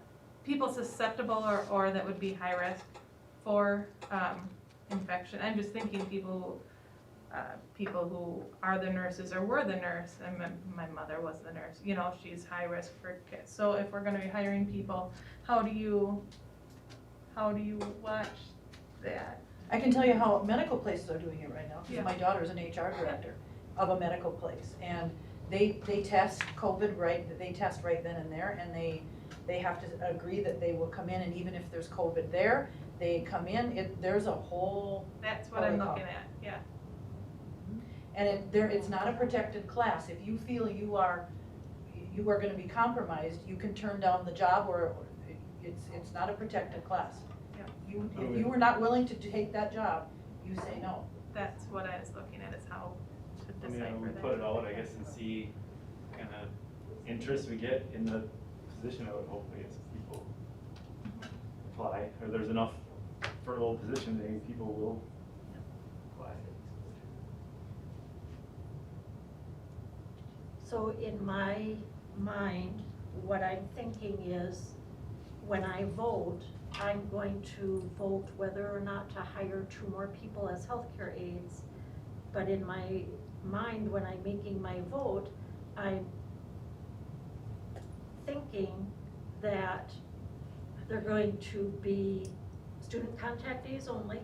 It's gonna be a 1-year position, and you're going to have something like what Catherine and Patty Jo were talking about. They'll be included in the plan. Yes. Am I correct? That's what I'm voting on? That's my understanding. Okay. That's what I, Does anybody have any further questions? All in favor? Aye.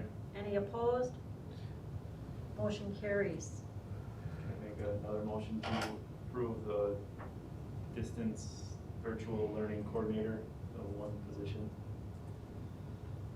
I'll second that. Any And that's, discussion?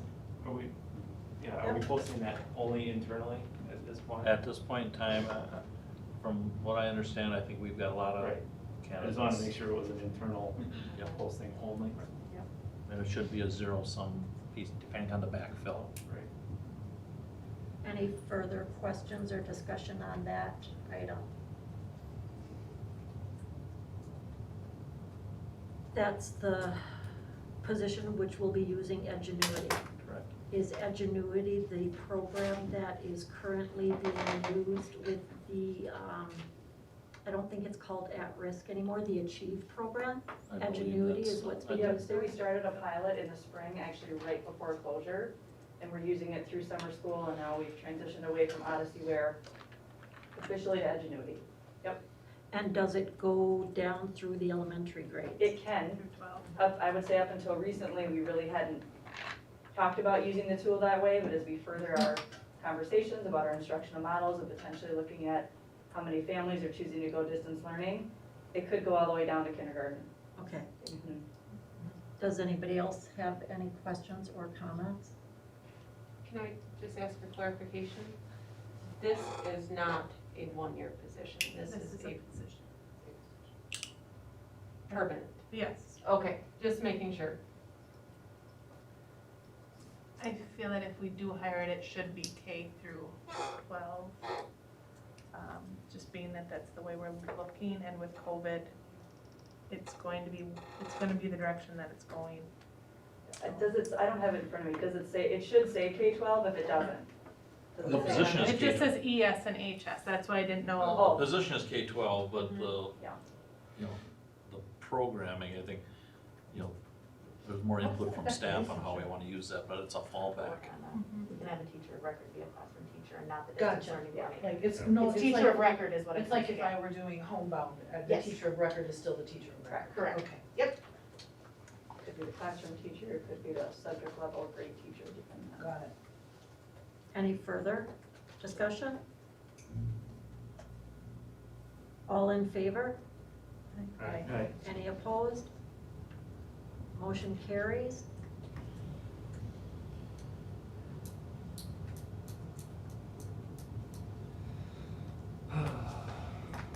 Are we done with? The position with George, isn't that on there too? Yes. It is, Maintenance but tech. we do not need to make a motion on that at this time. Okay. This is this is possible action. We can take whatever action we want at this time. Well, the only thing I wanna say about George, and I understand he's done a great job above and beyond. Just in my thinking, I don't wanna hire somebody for the future when we have George here. I mean, we have Bill Roll's been here a while, I know we just hired a new person. And the other part is,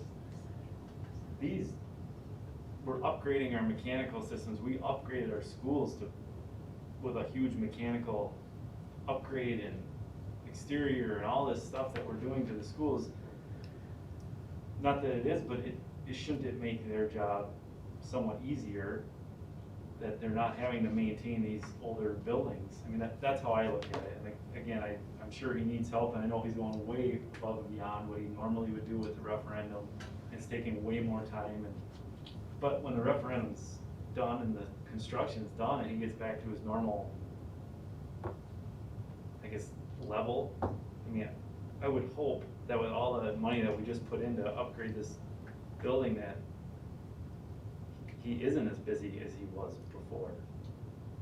I mean, that's how I look at it. Dave, could we revisit that, say in 6 months, to see how things are going for George after construction and everything? Just, I mean, if we're adding a bunch of blue ribbon cleaning to clean our buildings, I mean, that's not a building tech either. yeah, if there's a way to, I don't know, delegate some of these responsibilities off to Bill and Brian to see if they can take on some of those other pieces for him.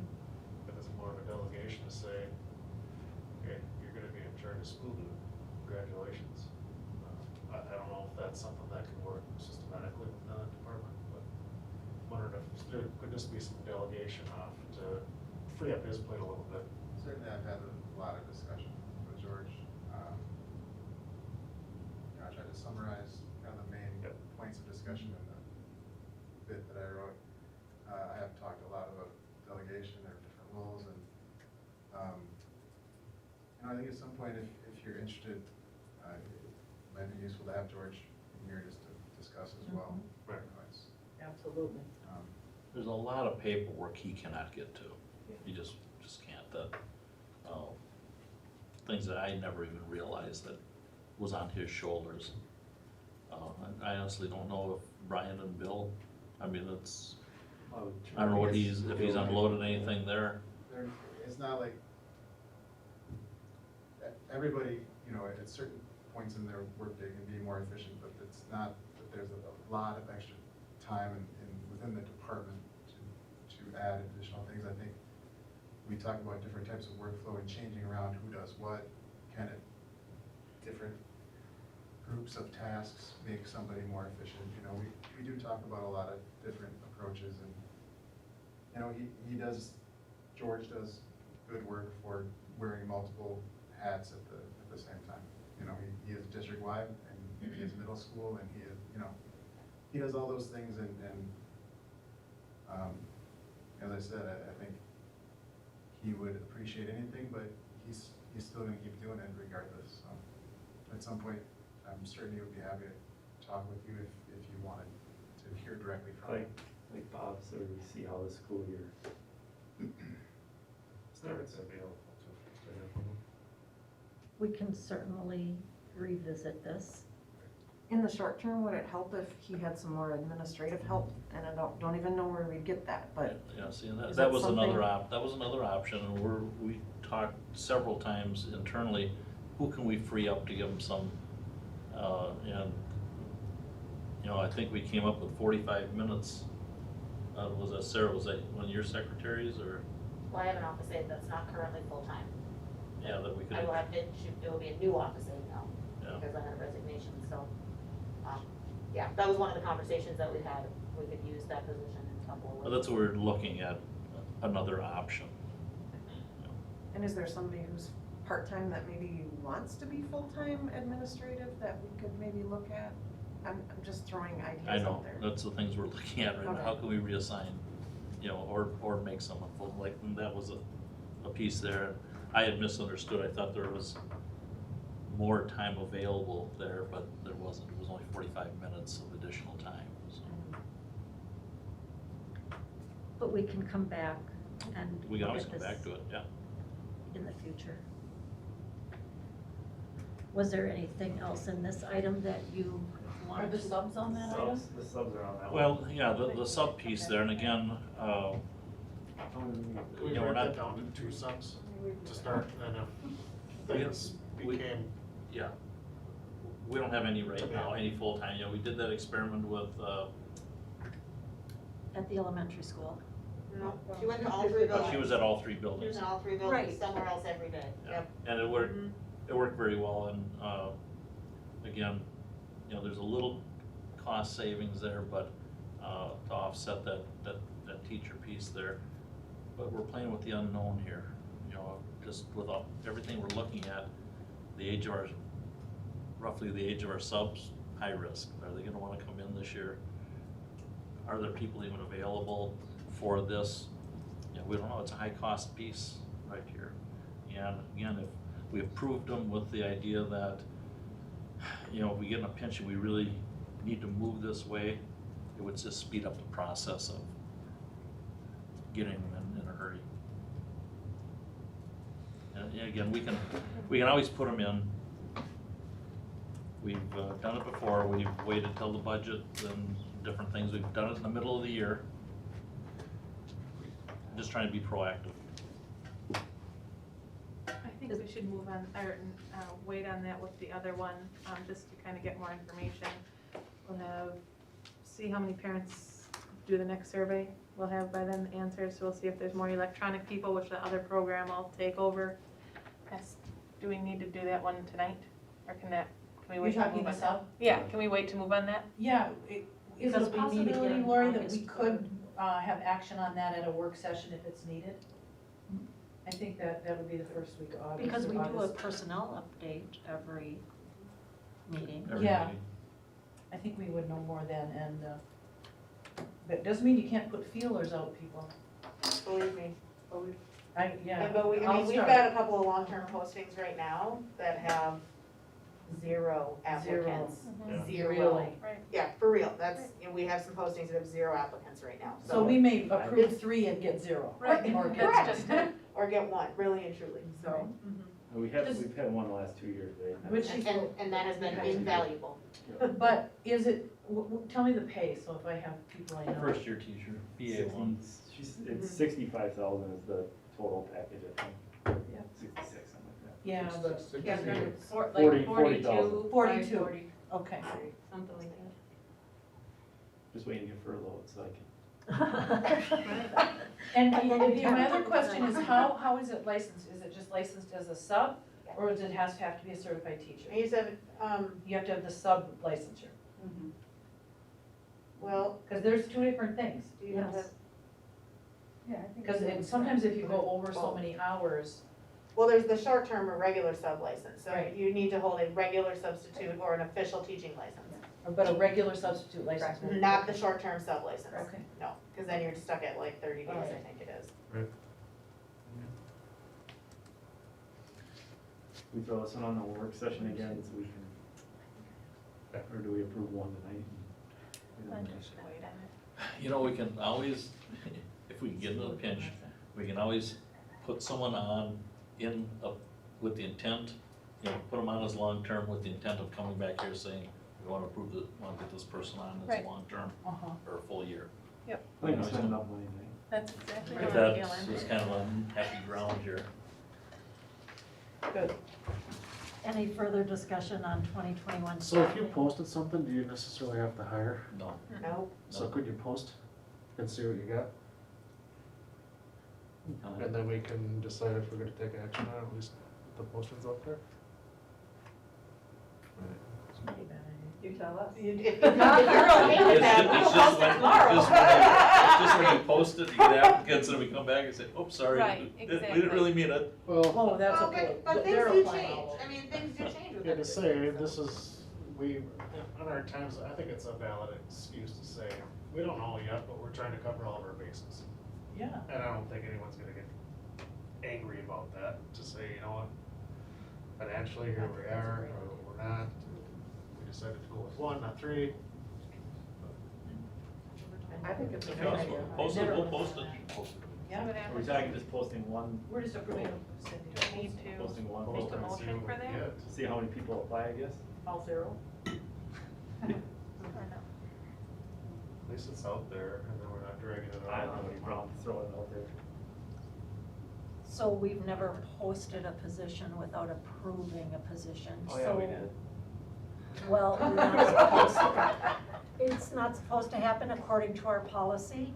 So if you would like to post without necessarily making a decision to hire, it would probably be appropriate if somebody made that motion. Bob, you brought it up. We're staring. Okay, so I'll make a motion to solicit for short-time substitute, full-time substitute positions for, 1-year appointment. Does that work? Without necessarily being bound to, it's kind of like that RFP thing, where you're not bound to accept any of the bids. You're not approving the position at this time. Right. We I'll always have second that, Bob. We always have that right. Okay, That, so Bob made Incoherent that removal. motion, would anybody like to second it? I will. Thank you. Any further discussion? All in favor? Aye. Any opposed? Motion carries. Now are we done with letter E? Yes. No. I had some, sorry, I had some language on there about if somebody wanted to request a 1-year leave of absence. It's just basically a copy of handbook language, but for a new reason. And it states right in there, only if the position can be filled by the administrator with district administrator approval. So they can't leave and us not having it, it won't be approved till we have somebody. And then also, it would be a 1-year leave of absence, that's no pay, no benefits. You basically are off the radar for 1 year and then would come back in the spring. Or Are they you would have your guaranteed offer in their June. job, or are they guaranteed They're our job? guaranteed And- a job A of job. similar, like a teacher would be a teacher, not a support staff, you know, not like flipping like that. But That's a big it deal. holds their place, But and not they would the- get a contract issued in the spring, and they would have to decide at that time if they would come back, If they left in 1st grade, they may come back in 5th grade. you know? Right. So it just gives options and flexibility, but it's worded that if you need to take it to a work session, you can do that too. So we didn't miss over it tonight. Would it make it terribly more difficult to not make it for the full year if we made it for a semester at a time? And the reason I'm asking that is because if we have a staff member who feels they are at risk and the entire state ends up being shut down and they are quite capable of teaching from home, then you're narrowing the window that they took the leave when they may not have had to. Do you understand what I'm saying? Maureen, I have a comment about that. Yes. Think about what's best for kids. So the kids are in class for 2-3 months with this teacher. Distance learning happens, and now suddenly they not only lose their classmates, they now lost their teacher because this person wants her job back now that it's from home. That's a valid point. I don't think Isn't that's it best for Up kids. to a year anyways, or do they have to take them for a whole year? Well, the way Jody had For the year. written it For the was. year. Well, up, And we've had, Up to, or is it? I did up to a year because if they don't ask for it until October, it might only be in 6 months, you know. Like if they get in here and all of a sudden they're like, oh, I can't do this, I'm extremely anxious. Shannon, I'm giving you my 4 weeks notice that I want to take the rest of the year off. So we might be in the position that Catherine was talking about anyway. Yeah, but at least that one's not within our control so much. Right, you know, You can't leave and then come back just because now we're on distance learning. And then if we do it the other way, we're having, after 6 months, if we are still here, having to repost, rehire, That's what I mean. re-go through that We're not even process. getting any long-term So- subs right now. I mean, if we had a full position, someone would. Yeah. It's gonna be challenging all the way around, but it's at least an opportunity for our staff if they're, We can explore it with them if it works. That was to be more flexible in hearing people's concerns, one way to approach it, I trying to think work with it's an everybody. option for our staff, but you, if you're gonna go for the year. So would anybody like to make a motion? I will, to add that, unpaid leave of absence, COVID-19 for other than medical or paid leave requirements. Second. Any further discussion? All in favor? Aye. Any opposed? Motion carries. Consent agenda. I move to approve A through C, I, with the changes that were in the minutes as presented. Second. Any discussion? All in favor? Aye. Any opposed? Motion carries. August meeting dates, 3rd, 17th, and 31st. August 31st is going to be considered our work session for September. And once around the table. Bob, would you like to begin? I have nothing. Thank Catherine? you. Nothing. Bruce? I just, like we said before, just when we can get those, what happens when someone gets COVID and whatever happens in each of our buildings, protocol to parents, I think that'll be extremely valuable to them. And then I just wanna make sure that when I was talking to Wold tonight, the architects, they've been not only impressed with George and his work on it, but our administrators on their work in the building. They can tell if a project's gonna go well by the administrative team. And they said you have a strong administrative team because it's gone so smoothly, so thanks to You're here. all the administrators. So shout out from Wold, so. Thank you. That's great to hear. Thank you. Roxanne? I just wanted to reiterate that graduation was amazing. Thank you guys so much. It was so special. And also thank you guys for all the work you're doing on all this, the COVID changes and meetings and everything you guys are doing. Thank you very much.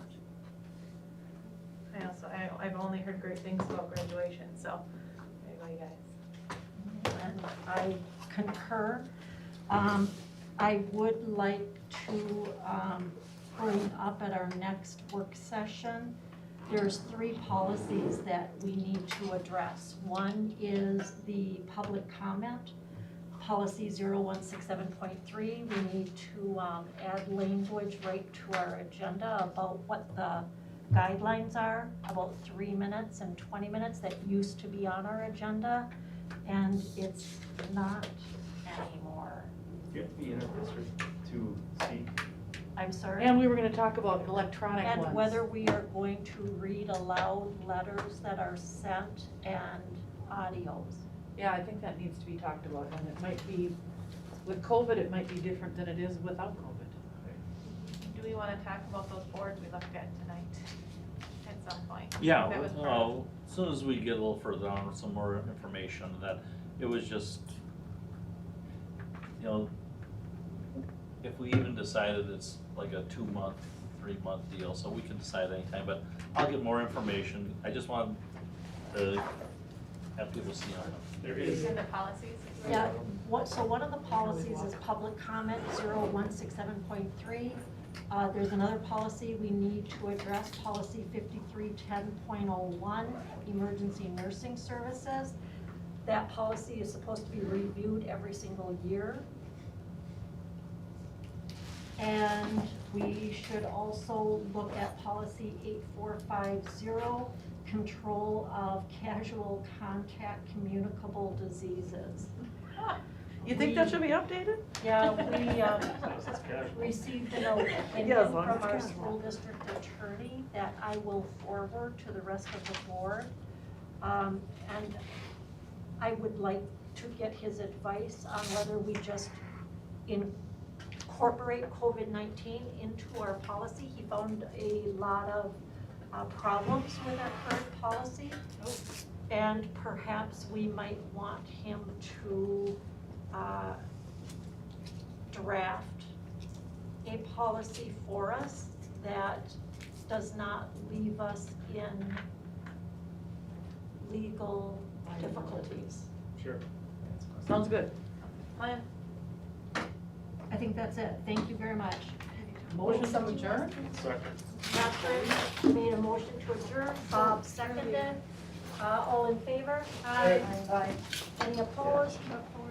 Thank you. 8:34. Yes, thank